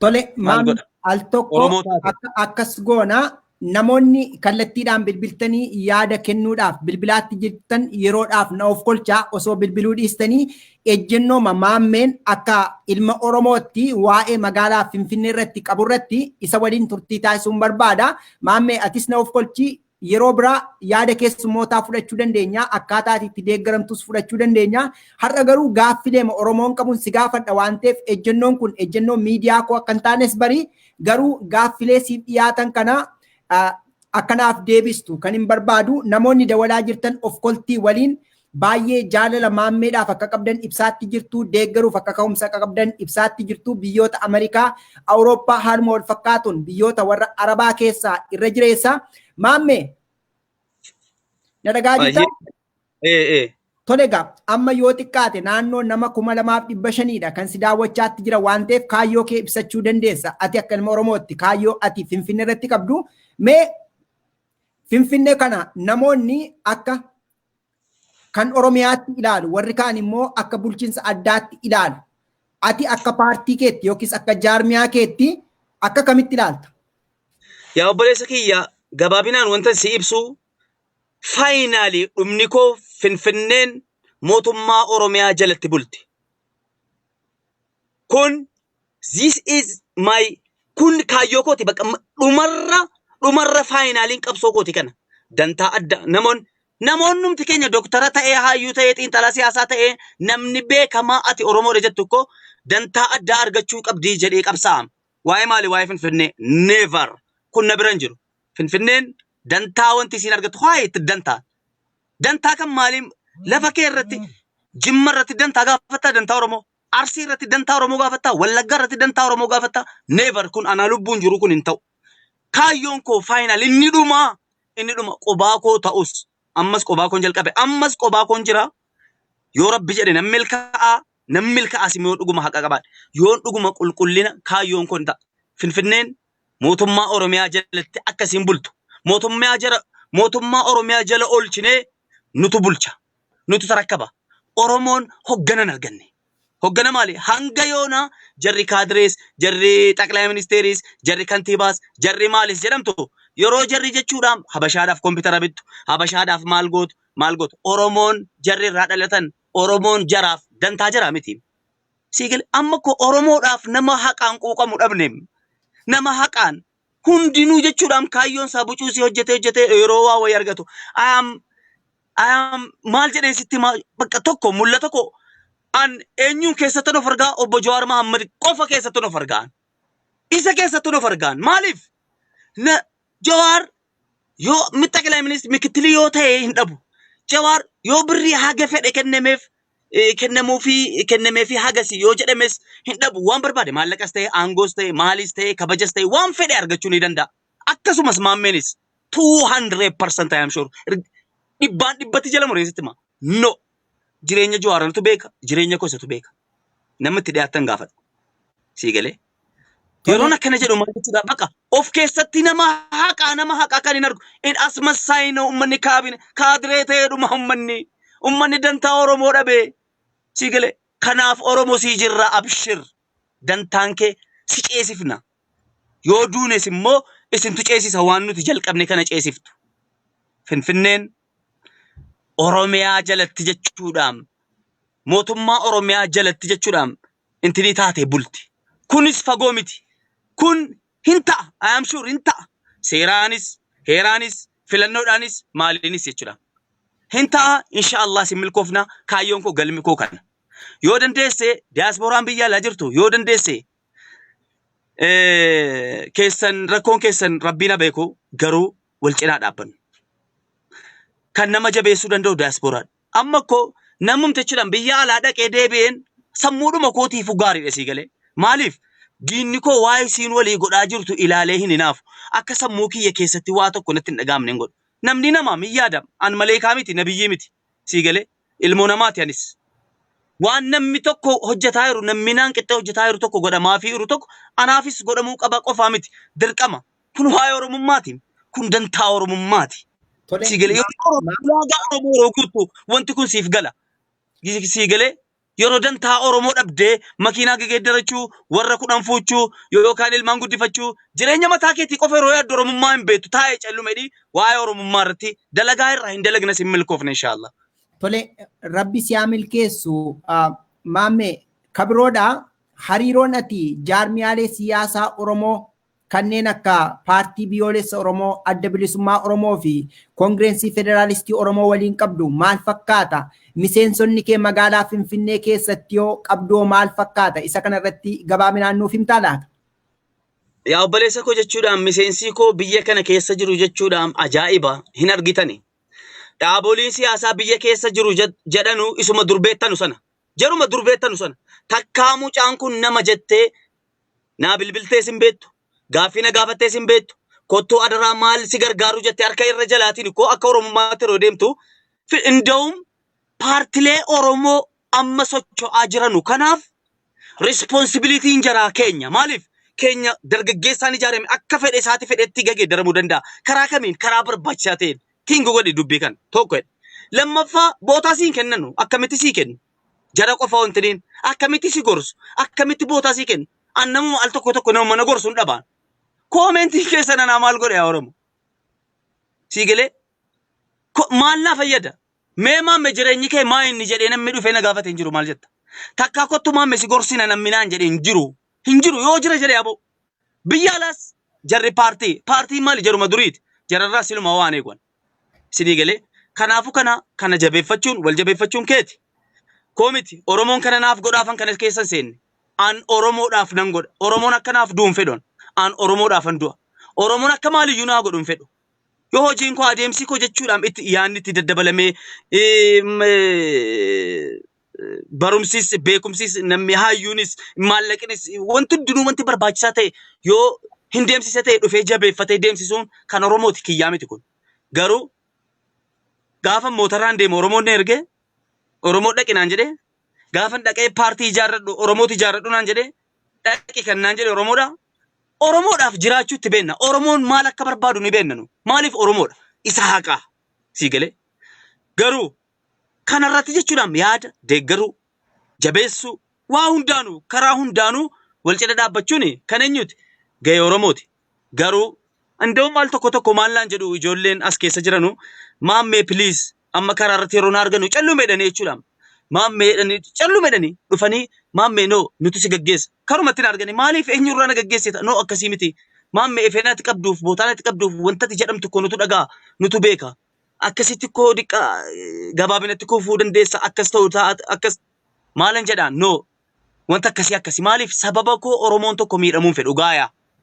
Sii galee daqiiqaa tokkoof sakandii tokkoof jechuudhaan Oromoon sababa koo akka mataan bowwuun dhukkubuun hin fedhu. Akkana walii yaaduun laale Oromummaa akkana walii quuqamuun akkana haqa walii eeguun yoo akkas taate Oromummaan dhugaasiif gala. Galatoomi. Haa ta'u maammee namoonni isa kana kan si gaafatanii anumtii yoogaa kallattiidhaan haasa'aatti jirraa kabajaaf ulfina guddaan siif qabaa keessummaa kootillee ati Oromoo Diyaaspooraa Miidiyaatti namoota hedduutti haasa'aa jirta kaayyoo keellee ibsaatti jirta. Haa ta'u garuu namootatti yoo siiqxee kaayyoo kee ittiin himne namootatti wantoota biroo fakkaachuu danda'a. Isa kanaaf immoo ati obsa qabaachuun kamirrayyuu hedduu murteessaadha. Namoonni maaf kana shakkani kana maaf jedhan jennee shakkuunis waan biraadha waan ta'eef sana jabaadhuu kaayyoo kee cimsinsi jedha. Namoonni gara jalqabaarra siif kaaseen tureyyuudha. Ati gaafa gara biyya kanaa dhufte jechuun Kaayiroorraa jechuudha. Prime Minister yookiis muummicha ministeeraa biyyittii waliin dhuftee jedhu namoonni akka deebi'aniif illee jajjabeessiteettaa kan jedhu sii kaasu yeroo adda addaa namoonni jechuudha gaa. Amii namootaan siif kaasaatti jira. Maal kun hamii miti kun ana qofaa miti. Jawaar Mohaammed kun jijjiirama Abiyyi kufuun Oromoon kufuudha jedhaan turre kun maaltu si dhiba kun waan gaafatamus miti kun. Hoy maa Oromoon ana jechuudhaan namni mana taa'ee hamiif komii irra oolu jechuudhaan. Maammeen Abiyyiin jaalladhu Abiyyiin jibbinaan jechuu mirga hin qabu hin danda'u malee an kaayyoon qaba. An adeemsa mataa kiyyaa qaba. An mul'anni koo mul'ata guddaadha. Mul'anni koo kan uummata Oromoo akka fedhetti akka barbaadetti eeggatudha. Kanaafuu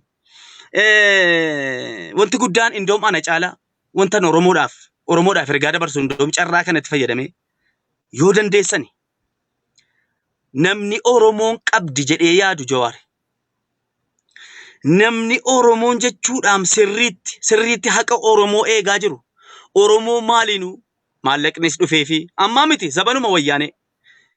Ammas aangoonis dhufee fi wanta adda addaa dhufee fi namni no kanaa miti wantan barbaadu. Kana jedhee kan cichee taa'e Jawaar. Jawaar waa inni keessa jiru koo Jawaartu beekama. Amma wanta ati na gaafataa jirtu Jawaar eegumsa narraa kaasaniiru akkuma argitan intinii narraa kaasaniiru akkasii jedhee machuu qaba. Jawaar maddi galii isaa maa inni? Kaleessa koo yeroo OMN irratti daayirektii ta'u akkuma jara OMN keessa hojjetanutti akkuma gaazexeessitoota jaraan walqixa miindaa nyaataa ture. Hadda Jawaar hoteela qaba. Jawaar mana nyaataa qaba. Jawaar OMN irraa ba'eera. Isinii galee OMN irraa ba'ee jiraataa jira. Jawaar maddi galii isaa maa inni? Mee Jawaariif maal goonu jedhee namni yaade jira. Luuk waliif yaadi innan siin jedhu kanaafanii. Waliif yaadi waliif bari. Tinga godhe mataa kee keessatti bakka ofii keetiif. Maa inni narraa eegamu? Inamatiin nama obboleessa ga'e sii galee. Maaliif waan akkanaatu nu nyaachisa? Waan akkanaatu hamlee nu cabsa. Keessattuu anas Jawaariinis sii galee waan akkanaatu nu miidhandoomu. Callume itti taa'uu kee wayya yoo hin beekne. Kana wanta Oromoodhaaf dabarsu. Kanaafuu kaleessa Jawaar yeroo OMN keessa hojjetu miindaa qaba. Ammoo hayyee Jawaar akka waan biiliyeena qabaatutti jechuudhaan ilaalaa jirtu haa jennu. Waan akkanaatti haa yaadnu. Mee jechuudhaan Jawaar yoo biiliyeena barbaade maaliif waa hunda dhiisee dhufee KFO keessatti gale? KFO jechuun paartiidha. Paartii jechuun akkuma paartii qaba. Amma fakkeenyaaf biiroo hin qabu. Dhagee waan ajaa'ibu. Biiroo hin qabnu. Ganaa maata badheen gadda fudhannee isayyuu poost godheen jira. Isarratti miseensonni gaafa dhufanu chaappaa irratti rukutaa maallaqa funaannee ganaa biiroo kireeffachuudhaaf. Maaliif? Namni si gargaaru hin jiru. Namni si hubatu hin jiru. Kanas namas rakkisuunis immoo si dhiba al tokko si galee. Taa'ee garuu si miidhuun sammuu kee tuquun big shame. Shame. Maaliif? Namni qabsaa'aa jiru waa'ee qabsoo irratti waan hubatuuf jechuudha. Ammaal godheen beeka jedhi mee of gaafadhu yaa Oromoo keessattuu namoonni na hordofartan. Mee ammaal godheen beeka. Tole maammee akkas goonuu laata ammati paartii dhuunfaa keeti kanatti gaggeessaatti jirtu jechuun hagammaatti miseensota hagamii galmeeffattee jirta. Kaayyoon isin magaalaa Finfinnee irratti qabdanii maalidha? Isa kana mee jechuun galmiif kaayyoon keessan maali? Yoo filannoo kana injifattee maal gochuudha kanatti barbaaddu? Magaalaa Finfinnee keessatti immoo olaantummaan habashootaa baay'achuun siif yaaddoo hin ta'u? Isa kana irratti maal jetta? Mee gabaabinumaan naaf deebisi otoo miira keessan seeniin. Wanti yaaddoo keessa na galchu garaagarummaa Oromoo si hubachuu dhiisuudha malee wanti yaaddoo keessa na galchu takkaa habashaan heddummaatee dhiiftee nan beekaane akka oomacha bahariiti jarri sii galee. Oomachi baharii al tokkotti jechuudhaan shoohaa jedhee gaafa dhufee wal rukutu oomacha guddaa ta'a. Sakandii keessatti dhabama ta'a. Jarri anaaf kana. Waan tokko kun anaaf bootaa naan kennu seensi naan kennu jaalladheen galeen kun sii galee. Yoo waan sodaadhu ta'e koo waan dhufu tokko yeroo waan tokko hojjettu koo wanti tokko akka dhufu beektaa reediidhuma taatee bakka ofitti murteessitee galta.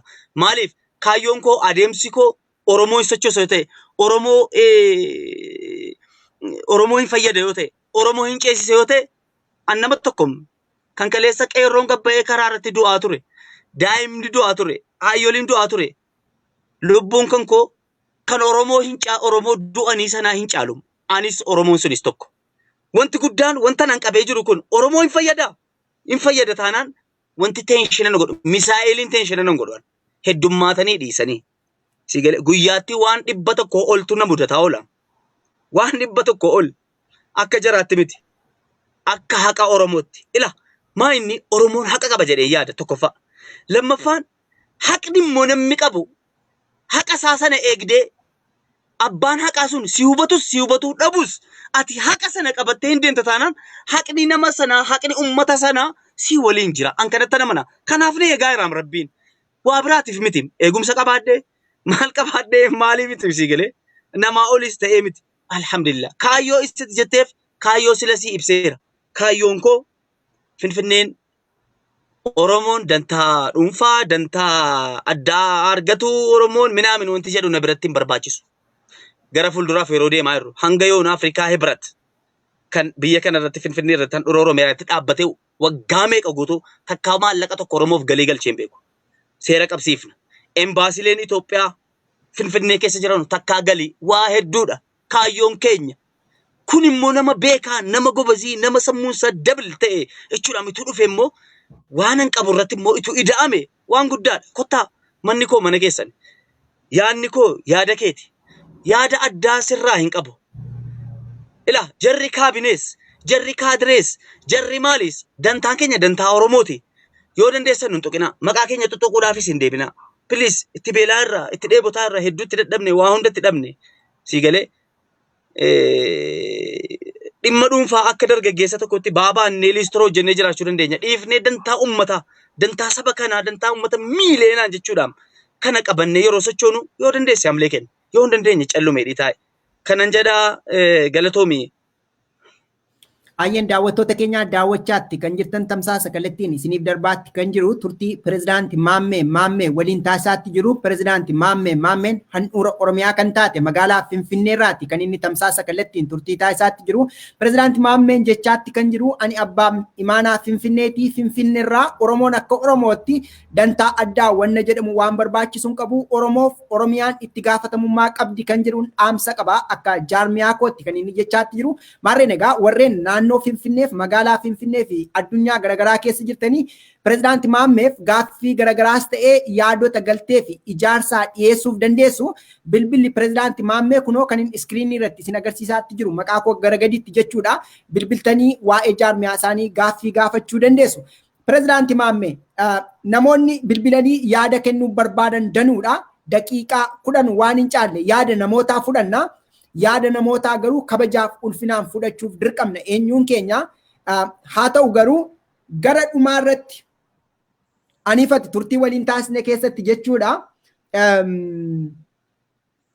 ati galmi kee jechuun galmi kee inni guddaan akka ilma Oromootti na of kolche gaani pirezidaanti Maammee kana yoo viidiyoo kee xiqqoo kutanii karaa keessaa na itti ergani gaafa Alexander Kaayiroo irraa jettu sana al tokko yoo kutanii natti ergan nan dhagaa garuu guutummaatti nama hordofaa ture miti na of kolchi namootuma hundumaa marsaalee hawaasummaa irratti haasa'anii hin hordofu kanaaf akkasitti na hubadhu waan ati gochaa turte kana hunda hin beeku waan hin beekne irratti si gaafachuu hin danda'u warreen na daawwatanis na of kolchanii Maammeen dhugumaa gandummaa faarsaa ture moo amantii faarsaa ture moo tokkummaa Oromoo faarsaa ture moo waan hin beekuun qabu si'echuu barbaadeeni kanneen akkati maqaa doote jalqaba irratti kaasees ta'e hunda isaanii iyyuu quban qabu na of kolche akkasitti. Kanaaf sanarraa sin gaafadhu garuu akka ilma Oromootti kutannoof ejjennoo ati qabdu akka jabaatu akka galmaan ga'u gaman danda'een siif gumaachuuf si duukaa dhaabachuun hawwii kooti akka miidiyaa kootti sagalee sii ta'uun ishee kana qofan piroomiisii sii gala garuu piroofaayilii akkamii qabaa kana kan jedhu waan hin beekuun qabu garuu gaaffii uummanni Oromoo qabu immoo booris iftaanis si gaafadheen chaalenjii si gochuu itti fufaa isa kana keessatti immoo miidiyaan kam kaawuntar attaakiif illee kan dhufan jiru miira kee tasgabbaa'iitii dhugaanuun dubbata yoo funyaan qaban sabateef dhugaa dubbata sabateedhaa fi dhimma Finfinnee irratti tasgabbaa'ii namootaaf yaada kenniin asumaan dhaamsa qophii kooti gara dhumaa irratti waan dhaamtu carraan siifan kennaa isa dura garuu bilbilan qaba bilbila sana booda irratti dhaamsa gabaabinaan naaf kennita.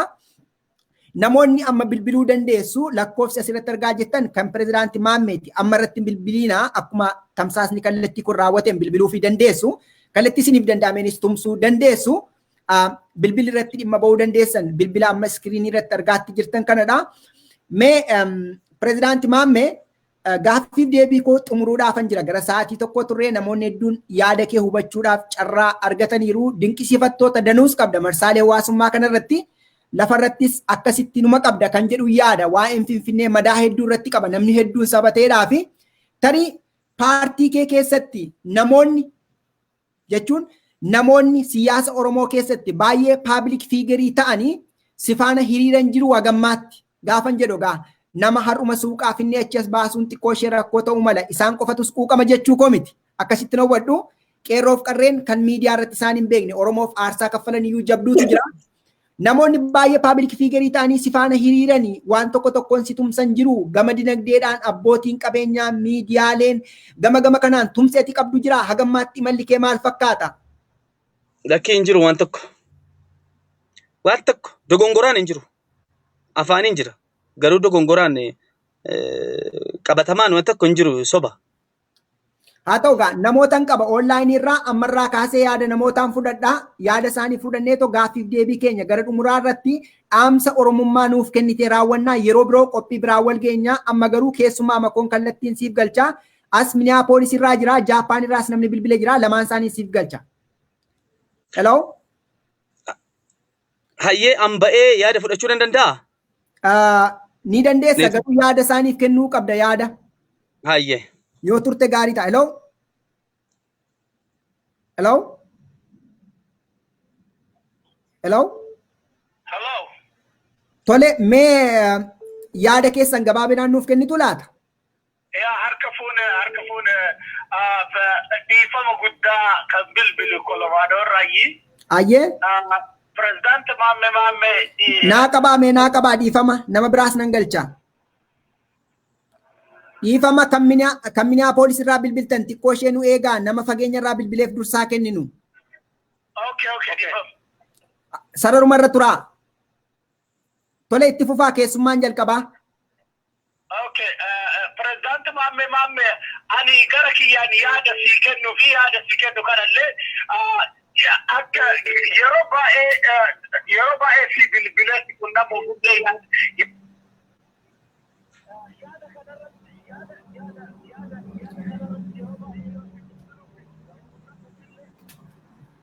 Dhiifama. Hello. Sagaleen hin jiru. Hello. Hello. Hello. Namoonni isa Keeniyaaf dursa kennina mee namni Keeniyaa yaada isaanii haa kennani warri asiidhaa. Okay, namni Niizerlaandii yaada nuu kenni. Okay, galatoomii pirezidaanti Maammeen itti fufi gabaabinaan nuuf himi maaloo nama hedduu bilbilaa jira. Okay, haamileen isaa namatti tola garuu amma yaadni ati dhumara gaafatti kun yaada baay'ee murteessoodha. Namoota akkamiitu si faana jira? Because namni kophaa deemuu rakkisaadha. Kophaa deemuun rakkisaadhaan karaa namni si cinaa dhaabbatu abbootii qabeenya irraa ta'e siyaasan hubannoo namni qaban. Because amma fakkeenyatti akkana uumaa yoo ilaalle kantiibaa magaalaa Finfinnee kuni injiinarii ta'u malee kophaa isaa magaalaa san hin bulchu. Yaada namoota garaagaraatti walitti dhufee wal utubee kantiibaa magaalaa isa jechiisa malee hunda gandoota jiranitti inni kophaa isaan dalatu. Namoota garaagaraa jaarsota irraa, abbootii amantaa irraa, abbootii gadaa irraa, namoota hayyoota garaagaraa akkuma ajitichaan siin jedhe kana namoota akkasiitirraa tasgabbooftee dhageeffachuudha.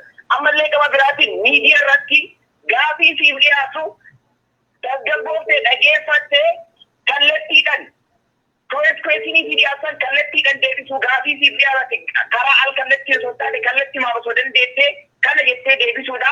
Gama biraatiin immoo iftoomanii wantoota jiran ulaagaaleen paartiin kan kee qabu kana hawaasaaf lafa keessee hawaasni illee kallattii ittiin si gargaaruu qabu.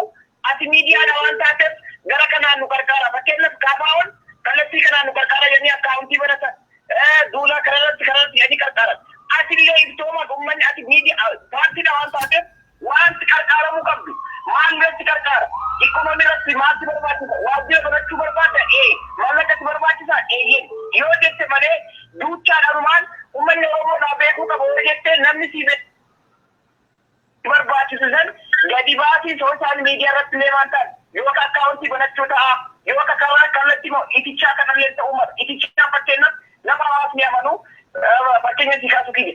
Kallattii kanaan nama tokko bakka buufattee karaa biyya alaa kanallee dhufuun kan danda'amu yoo taate orgaanaayis ta'ee namoota namni Oromoon akkana jettee komii qofa yookaan dhiyeessaate namni sitti dhiyaatee si gargaaruu hin danda'u waan taateef iftoominaa wantoota si barbaachisan lafa taa'ii karoora baafadhu karoora kan keessatti uummataaf gadi baasi. Jechuun barbaadaa galatoomii haamileetitti dhaabanii haamileetitti dhoofu osoo hin taane dhugaan jiru kanumaati nama guddaadha. Paartiin magaalaa Finfinnee magaalaa guddittii Oromiyaa magaalaa guddittii biyya Afrikaa irratti sadarkaa sanii kanaaf namoota of cinaa eeyyisitu. Mee osoo hin baasiliini mee qo'i mee hello na dhagaa jira. Tole sida mee gaaffii kana naa deebisii jedhiin. Ati jechuudhaan Ameerikaa jirtaa maaliif achitti na waamtanii akka Iskindir waamame maaliif yaada kun hin gaafannee mee kana naa deebisii jedhiin. Tole dhageessee talaata maamilli bilbilte kuni. Okay. Gaaffii maal jedhu gaafatee ani amma Oromiyaa keessa jira warreen biyya bakkee kun maaliif hireenaaf kennitanii na waamtanii na naasofsiisnee kan jedhu gaaffii gaafate isa kana irratti maal gorsita? Gaaffii gaariidha. Ani yeroo Ameerikaan leen jiru biyya Awurooppaatiin jira garuu gama fuulduraattiif akka qeerroo biyya Awurooppaa jirutti itti yaadna garuu mootu namni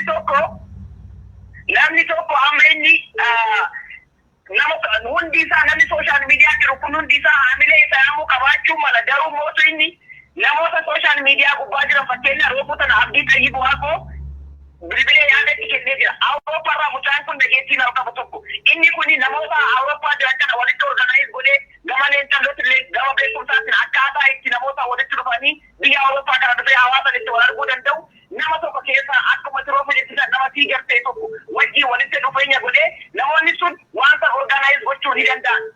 Kanaaf akkasitti yoo Ameerikaan yoo dhaqe namoota akkasiisa wajjin namoota wajjin keessa walitti dubbachuudhaan namni sun waan san organize godhee isaan because communication waa hunda proof godha yoo haasa'een yaada isaa ofiin godhee namatti dhiyeessee namni sun organize godhee gara Ameerikaatti illee biyya Rawaatitti illee dhiyeessee akkasitti waan san waan barbaachisan hawaasaaf ibsuu danda'a jechuudha.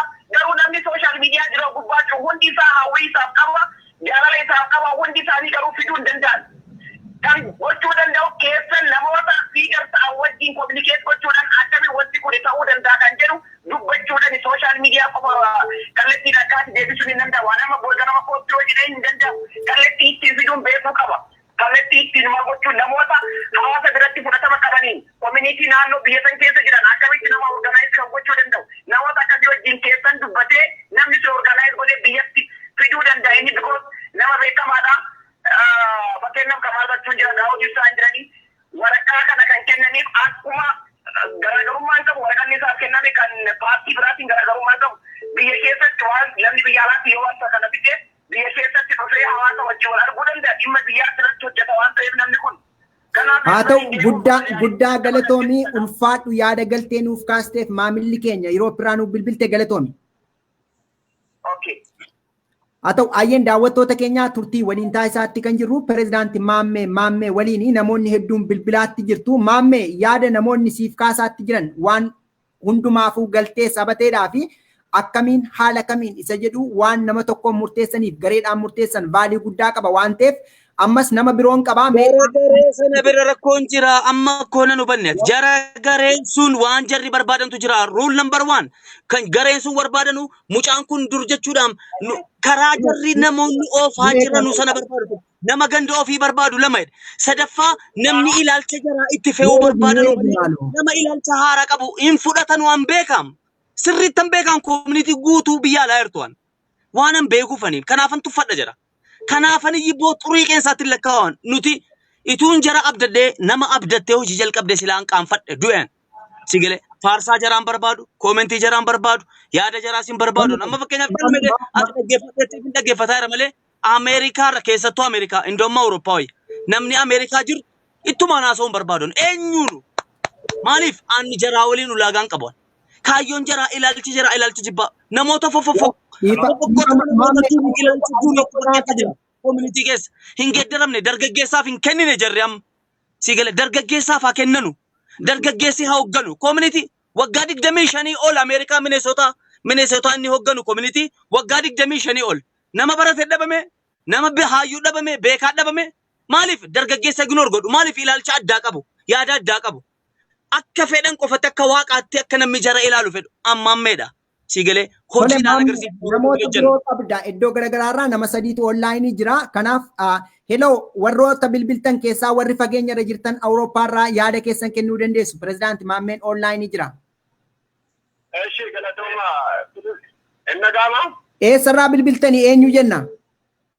Saudi Arabia magaalaa Madiinaa irraa Fawaada waliin jedhama. Tole yaada keessan gabaabinaan nuuf himaa namoonni biyya biroos jiru fageenya irraa waan ta'eef. Pirezidaantii Maammee baay'ee nama dinqisiifadhuudha, nama ofitti amanamummaa guddaa qabuudha, waan deeggaramuudha, deeggaraatiin kaayyoo qabna. Amma waan tokko yaadatti akka yaadaatti wanta hin qabu nageenya isaatiif yaaddoo guddaa qaba. Kan lammataa immoo pirezidaantii Maammeen hojii gaarii hojjetaa jira. Abbootiin qabeenyaas ta'ee uummanni Oromoo akkasuma qeerroon akkamitti deeggarsa godhaatee jira. Nageenya isaatiif immoo maaltu wabii ta'uu danda'a. Ammas immoo namoota akkamitti ijaarratee qabaa kan jedhu kana keessatti yaada akkasiitii fi gabaadhu ati nama gaariidha, nama ofitti amanamummaa qabu, simboonnaa itti faana jirraa, jabaadhu fuuldurri kan ka'e ifa jennaan. Tole ulfaadha namni biroo iddoo biroo irraa jirtanii mee yaada keessan nuuf kennaa nama Ameerikaa otoo hin taane isteeta biraa jechuu kooti biyya biroo. Gara kootiin galatoomaa jedhama. Ulfaadha ayyee. Nana geessu. Eenyu jenna eessarraa bilbiltanii? Ani Minneapolis irraa bilbilaa ani maqaan kiyya Jamaal Godin jedhama. Erga bilbiltanii egaa yaada keessan gabaabinaan nuuf kennaa nama fagoo irraatu oonlaayinii turan egaa isinillee dhiyoo turtanii meetti fufaa. Ani yaadni kiyya wannan inni jechuu barbaadu qabxii sadi qaba gabaabinumatti tokko Maammeen akka nama tokkootitti xiqqoo wal simachuu qaba. Tokko warroota hayyootaa keessattuu ijoollee qabsoo sana keessatti dhiifama namni Minneapolis na eegame warra Deenmaarkii warra Saawuz Afrikaaf carraa kennina. Tole warri Saawuz Afrikaa fi Deenmaark irraa bilbiltan yaada keessan kennaame. Eenyu jette? Tole. Itti fufi.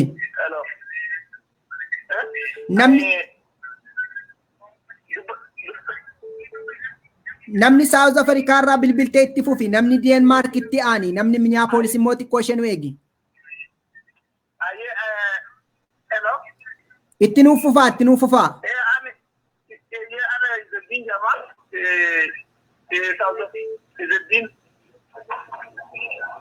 Tole itti nuuf fufaa.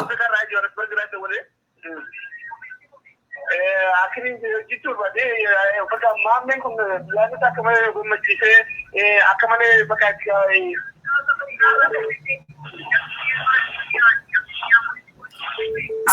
sagalee simbiraa cuftuu laata sagalee simbiraa kan nuyi haasaa jirru nuu cufaa malee. Ani saasota kanaa ijoollee pirogiraamii waliin jiddiin jaamaa. Jiddiin jaamaa akkasumas amma waa'een Maammee kana akka malee nu gammachiisee nama itti amanamtuu mullee qabu. Waa'ee dhimma Oromoo irratti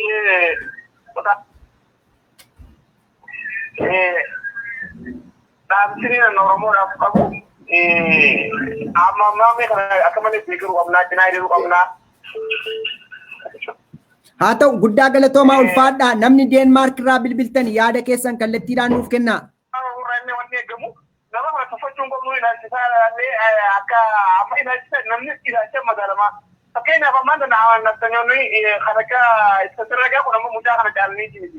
Warra arrata ilaalcha jaarraa kudha sagalaffaadhaatiin deemuunu arra Maammeen nama ilaalcha bareedaa ilaalcha ammayyaa ilaalcha kana qabu kanaafuu Oromoon nama hedduu tuffannaa wanti qabnaa cinaa hiriiruu qabnaa. Tole guddaa galatoomaa. Ulfaadhaa ayyee namni iddoo biroo irraa jirtani fageenya irraa yaada keessan nuuf kennaa gabaabinaan. Hello?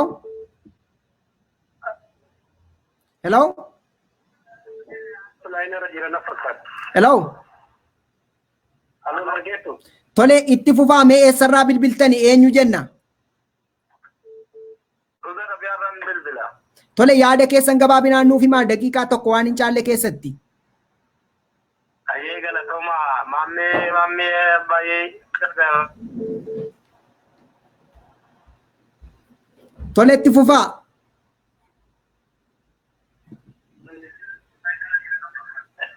Hello?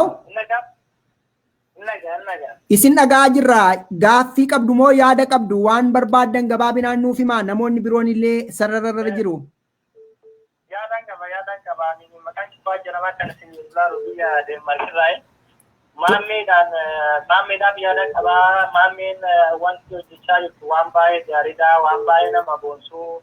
Osoo yertuun bakka agartee bittee ani abbaa imaanaa magaalaa Finfinneetti hin jirtu. Osoo jirtu ati ammoo nuyi Oromoo nuyi dhugumaan Finfinnee si ilaallatu. Akkasitti yaada keessan kaafteetiin waan akkana hojjechuun waan baay'ee gaariidha. Akkasumas ammoo uummata Oromooti jechaadha. Uummanni gariin yaada isaa kana warroonni jabeessuu argateessuu irratti jechaadha. Nama keessuu qabdanii nama akkanaa kana jabeessuu qabdanii bira dhaabbachuus aliifi jennaaniin hello. Itti fufaa sin dhagaa jirra. Yaa maaliif jennaaniin karoonnummaan agarte bakka agarte goojjan irraa qonnaa irraa bittee Finfinneetti nu dabbaa amaanaa Finfinnee kan dubbanne garuu inni Oromoo tuffaan abbaa amaanaa Finfinneetti illee wajjin namni biraas jira nu eegaa. Tuffachuun irra jiraatu yaada maammee deeggaruu qabdanii dulleetti deeggarraa jabaatu sitti fufi jedhaanii isin dheeressu namoonni hedduun kan bilbilaa jiraniif. Haa ta'u ulfaadhaa yeroo gaarii. Namni biroo sararra jirtan eenyu haa jennu? Tole itti fufaa eenyu?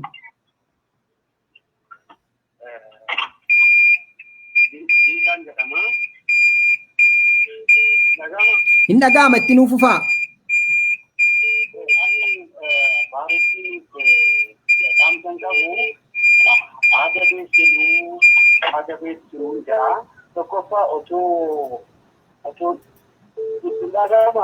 Hin dhaga'ama itti nuu fufi.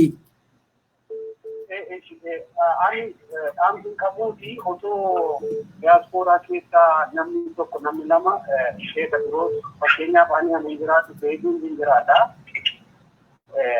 Akkasumas ijoolleen baay'een kanaaf iyyuu otoo isteeta baay'ee keessaa warri jiru fakkeenyaaf isin bira Yuurooп keessas akkasumas Ameerikaa keessa namni tokko filamee akka bandiin osoo banamnee fi osoo gargaarsa goonee fi akka Oromoo osoo bira dhaabbanne he can do a lot. Kanaaf gargaarsa haa goonuu jedha bira haa dhaabbannu sappoortii gochuudhaaf bira haa dhaabbannu. Nama 2,500 ilaalaa ture. Kanaaf osoo qarshii takka kenninee fi baay'ee waan guddaa hojjechuu dandeenya Finfinnee irratti. Handhuura Oromooti jenna malee miti dhufaan jiru kanuma walitti daa'imu. Kanuma dhaammachuu godhan. Haa ta'u ulfaadhaa galatoomaa yaada nuu kennitaniif. Namni biroo sararra jirtanii? Hello? Itti fufaa dhaamsa keessan gabaabinaan nuuf himaa. Ani maqaan kiyya Maayaa Joojoonaan. Eessarraa bilbiltanii? Waashingitan. Tole Waashingiteen irraa yoo jiraattanii namni Filiippiinsii fi Suudii irraa bilbilan dursa carraa argatanii laatan of kolchaa isaaniif dursa kennina. Hayyee. Namni Filiippiins irraa bilbiltanii eenyu haa jennu maqaan keessanii dhaamsa maal jedhu qabdu pirezidaantii Maammeedhaaf? Hello? Namni Filiippiins irraa bilbiltanii warra fageenyaa irraa dursa kennuun barbaade. Tole namni Waashingiteen isteetitti nuuf fufe gaa yoo na dhagaan jiraanne jarri. Hayyee. Pirezidaantii Maammee hedduu waan ajaa'ibaa dalagu jira. Nama sabboonaadha. Namni kun nama deeggaramuu qabu. Jajjabeessuu qabna. Cinaa dhaabbachuu qabna. Nama haqaadhaaf dhaabbatee Oromoodhaaf dhaabbatee Finfinneen lafa Oromooti. Waan barbaachisaa Maammee cinaa jirra. Kanaafuu ati gartee jabaadhu warra gartee Ameerikaa gartee jajjabaadhu. Haa ta'u guddaa galatoomaa ulfaadhaa namni biroo iddoo biroo irraa bilbiltanii Miizuurii natti fakkaata yoo dogongoruu baadhee kallattiin dhaamsa keessan nuu dabarsaa. Hello? Tole eenyu jenna eessarraa bilbiltanii?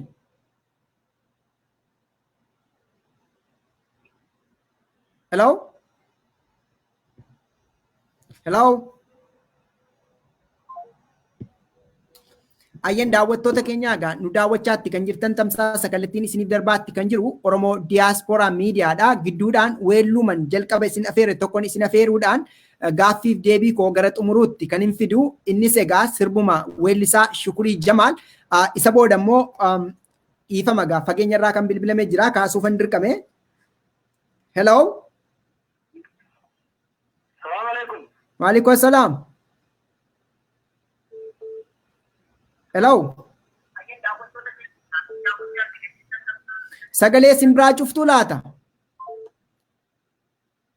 Hello? Hello? Akkam jirtu nagaa? Nagaa galata rabbii eenyu jenna eessarraa bilbiltanii dhaamsi keessan maal kan jedhudha? Hello? Pirezidaantii Maammeen waan bareedaa godhu jira. Nama sabboonaa tokko Oromoodhaaf nama dhaabbatee Finfinnee lafa Oromootiif nama dhaabbatee cinaa dhaabbanna. Kanaafuu pirezidaantii Maammee waan gorsa kannuu qabuuf gartee Ameerikarraa namni bilbilu yoo jiraate namni gartee cinaa dhaabbachuu fedhuus hedduutu jira. Kanaafuu haaluma gaariidhaan dubbisi. Tokkolleen hin tuffatiin siyaasaa kee jabeessi. Insi nama cufaa wajjinaanuu gartee hariiroo qabaadhu kanumaan ja'a. Haa ta'u guddaa galatoomaa namni biroo kan Firaans irraa jirtan yaada keessan nuuf kennaa fageenya irraa bilbilta waan ta'eef namni Firaans irraa bilbiltan eenyu haa jennu? Hello? Hello? Hello? Hello? Tole mee dhaamsa keessan nuuf dhaamaa mee gabaabinaan? Yaa galatoomii wannan jiru maammeedhaan pirezidaantii maammeen galatoomii jennaani. Wanni ani jedhu agartee namni kun hedduu quuqama Oromoo qabaa. Haa bira dhaabbannuu jedha haa bira dhaabbannuu haa gargaarruu komandii dhaaba namuuf jechuu barbaadeeti. Tole ulfaadhaa yeroo gaarii naa qabaadhaa. Hello namni biraa sararra jirtanii eenyu haa jennu eessarraa bilbiltanii dhaamsa maaliis ta'e gaaffii maalii qabdu mee?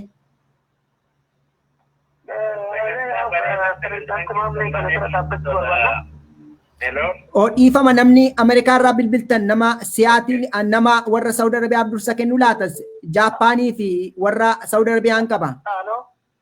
Hello? Itti fufi namni Saudi Arabiyaa irraa bilbilte.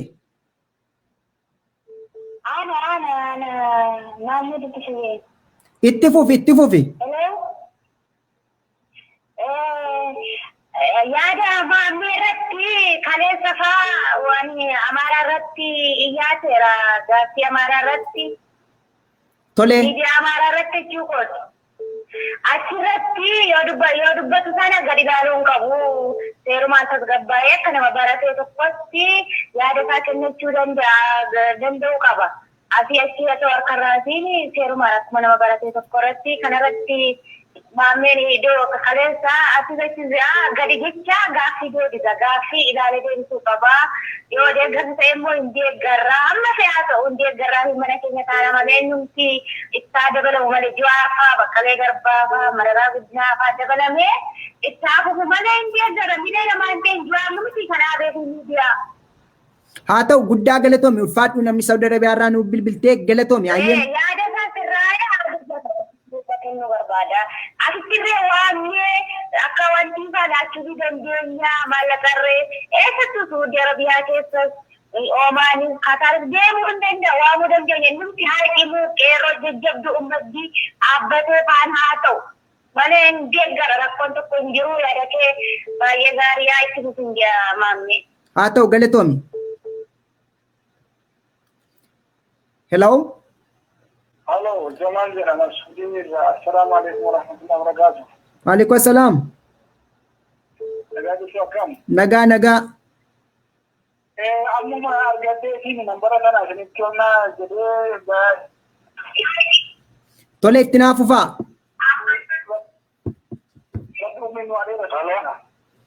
Tole namni Jaappaan irraa bilbiltan xiqqoo ishee nu eegaa nama Siwiidin kanaaf dursaa kennu. Kanaafuu maamee sibira jirraa maamee Oromoo kennaa sibira jirraa Oromoo sibira cinaa jirraa barakkoon hin jiru. Waa hundumaafuu sibira jirraa nu jabeessaa yoonillee warri gara magaalaa garaagaraa jiru biyyoota Awurooppaa kana keessa jiru uummanaatiin dhaabannaa nu jabeessaa nu gurmeessaa jedhan yaadni kiyya kana Oromoon gurmaa'uu qabaa irra guddinaa keenya gurmaa'uu qabaa jechaadha. Haa ta'u guddaa galatoomaa ulfaadhaa kaa. Aye. Hello. Eenyu haa jennu eessarraa bilbiltanii dhaamsa keessa nuuf kennaa kan dhumaa. Ani hawaasan jedhama kan isaan diyaagoo irraa ishee bilbila. Ani gaafina ni qabu nama kanaaf maaliif paartii haaraa dhaabuun isa barbaachise maaliif Finfinneen kan Oromoo akka taate kan itti amananii waggaa dheeraa qabsaa'an jira. Isaanitti yoo makame faayidaa tokko buusuu hin danda'a. Garuu paartii haaraa dhaabee hagam deemuu danda'a. Garaagarummaa yaadatti yoo qabaate kan itti amanu qabatee kan immoo isaanii irratti waliigalee paartii durumaanuyyuu dhaaba siyaasaa durumaanuyyuu dhimma kanatti amanee waggaa dheeraadhaaf qabsaa'e wajjin maaliif hin hojjenne wanna haaraa dhaabuun kun nama keenya gargar facaasa. Galatoomichi kan wayyaanni kun. Haa ta'u ulfaadhaa. Ayyeen daawwattoota keenyaa warreen bilbiltanii yaada kennaatti jirtan guddaa galatoomaa ulfaadhaan isiniin jedhaa. Egaa pirezidaanti Maammeen baatiriin akka jalaa fixeef chaarjiinsaa akka deemedha kan inni natti maatti jiru garuu tamsaasa kallattiidhaan yaadaaf gaaffii keessan hordofaatti akka jiru na beekseera. Maarreen egaa anis tamsaasa kallattii keenya guyyaa har'aa asumatti raawwachuufan dirqama. Guyyaa biraa sagantaa biraaf keessummoota biroo waliin walgeenya pirezidaanti Maammeenis dhimma imaanaa Finfinnee jechuudhaan kan dubbachaatti jiru yookiis himachaatti jiru. Dhimma kanarratti xiinxala gadi fageenyaa yeroo biraa akka qophii addaatti dhiyeessuu nan danda'a. Har'a garuu namoonni hedduun sababa sararra jirtaniif yaadota egaa tasgabboofnee gaaffilee tooraan dhiyeessuuf rakkoo ture. Isinis warreen bilbiltanii yaada keessan nuuf kennaa turtan galatoomaan isiniin jedha. Egaa pirezidaanti Maammeen akka paartii isaatti kan inni jedhu dhimma Finfinnee irratti waan faayidaa addaa jedhus ta'e godina addaa jedhu hin jiru. Oromoon abbummaa itti qabaa. Kan Oromoo fi Oromiyaadha jechuudhaan kan inni dubbate yookiis dhaamsa isaa keessatti. Kanaaf anis asumatti raawwadhaa warreen peejii kana hordofaa jirtan Oromoo Diyaasporaa Miidiyaa jechuudhaan hordofuu dandeessu. Kanumaan isiniif dhaamaa gama reediyoodhaan illee hordofuu dandeessu. Lakkoofsuma armaan gadiitti argaatti jirtanii keessummaa keenya guyyaa har'aa kan ture egaa pirezidaanti Maammee Abbaa Imaanaa Finfinneeti. Meegaa pirezidaanti Maammeedhaaf namoonni iddoo garaagaraa jirtanii kallattii garaagaraadhaan haala mijeessuudhaan kaayyoo fi galmasaa yookiis objektiivii isaa akka dubbatu akka taasistan gochuun gaarii man jedha. Hello? Hello? Eenyu jenna eessarraa bilbiltanii?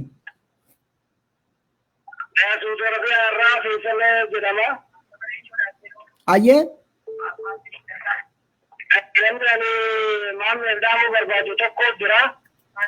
Tole dhaamuu dandeessu isin dhaggeeffachaatti jira.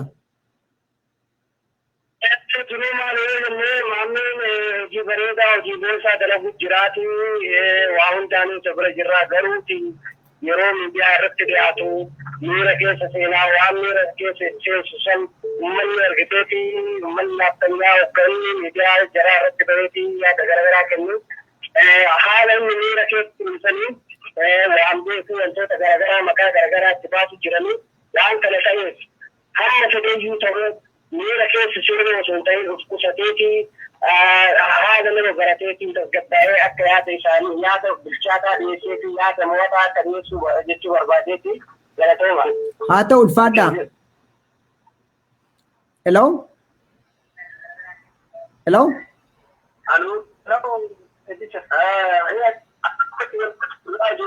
Hello? Tole eenyu jenne eessarraa bilbiltee dhaamsa kee gabaabinaan nuuf himtaa laata? Ana abdiin jaanaa biyya makiraan sibiilee gaafii lamaan takka qaba pirezidaanti Maammeedha. Tole gaafachuu dandeessa si dhagaatti jira. Gaafii lamaan takka qaba pirezidaanti Maammeen abbootii Oromoo kan biraa wajjin itichuuf maal hojjechaa jiru kan jedhudha. Lammaffaa irratti beektota Oromoo kan kaampaasa yookaan yuunivarsiitota irraa ba'an wajjin hangam takka isaan of jalatti gurmeessee jira kan jedhudha. Sadaffaa irratti waa'ee sarbama mirga dhala namaa kan Oromoo irratti yeroo kana amma raawwatamaa jiru koo maal yaadu kan jedhu gaafachuu barbaade akkasii ulfaatu galatoom. Haa ta'u guddaa galatoomaa bilbiltanii yaada nuuf kennitaniif dhaggeeffataan keenya. Galatoom. Hello? Hello? Assalamualaikum. Hello? Assalamualaikum. Waalaikum assalam. Halo, endaga. Tole eenyu jenna eessarraa bilbiltanii?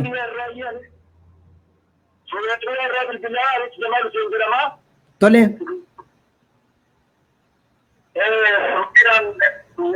Nyaanni kan jedhu yaada gaariidha. Wanni mataa gadi qabachiisu jiru. Uummanni Oromoo qeerroo bakka maraatti bira jiraati. Uffata hidhatannaa jalaa wanni mataa gadi qabachiisu gara gammata qaabsiisee qeerroo bira dhaabbataa mataa gadi qabachiisi bira jirraa gaggaba jennaa jechaadha. Haa ta'u guddaa galatoomaa ulfaadhaa bilbiltanii yaada nuuf kennitaniif.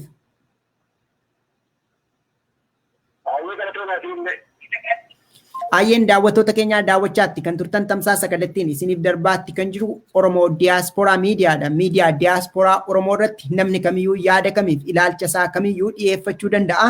Hanga sabaaf sabaa walitti hin buusne yookiis immoo nama gandummaaf naannummaaf amantiidhaan hin arrabsineetti. Kanaaf keessummaa keenya guyyaa har'aa kan ture pirezidaantii Maammee ture abbaa imaanaa magaalaa Finfinnee. Abbaan imaanaa magaalaa Finfinnee jechaatti kan jiru Oromoonis ta'e Oromiyaan Finfinneerraa dantaa addaa wanti jedhu hin jiru kan Oromooti itti gaafatamummaas ta'e abbummaa kan qabu Oromoodha ejjennoon koo isa kana. Kanaaf namoonni naannoo Finfinnees ta'e Finfinnee keessa jiraatanii biyya bakkee jiraattan na bira dhaabachuudhaan na tumsaa kan jedhu dhaamsa qophii isaati yookiis immoo dubbii pirezidaantii Maammeeti. Yeroo biraa keessumaa biroodhaan wal geenya an itichaa guddataan ture waan hordoftaniif galata guddaa argadhaa. Yeroo biroo qophii biroo wal geenya turtii gaarii.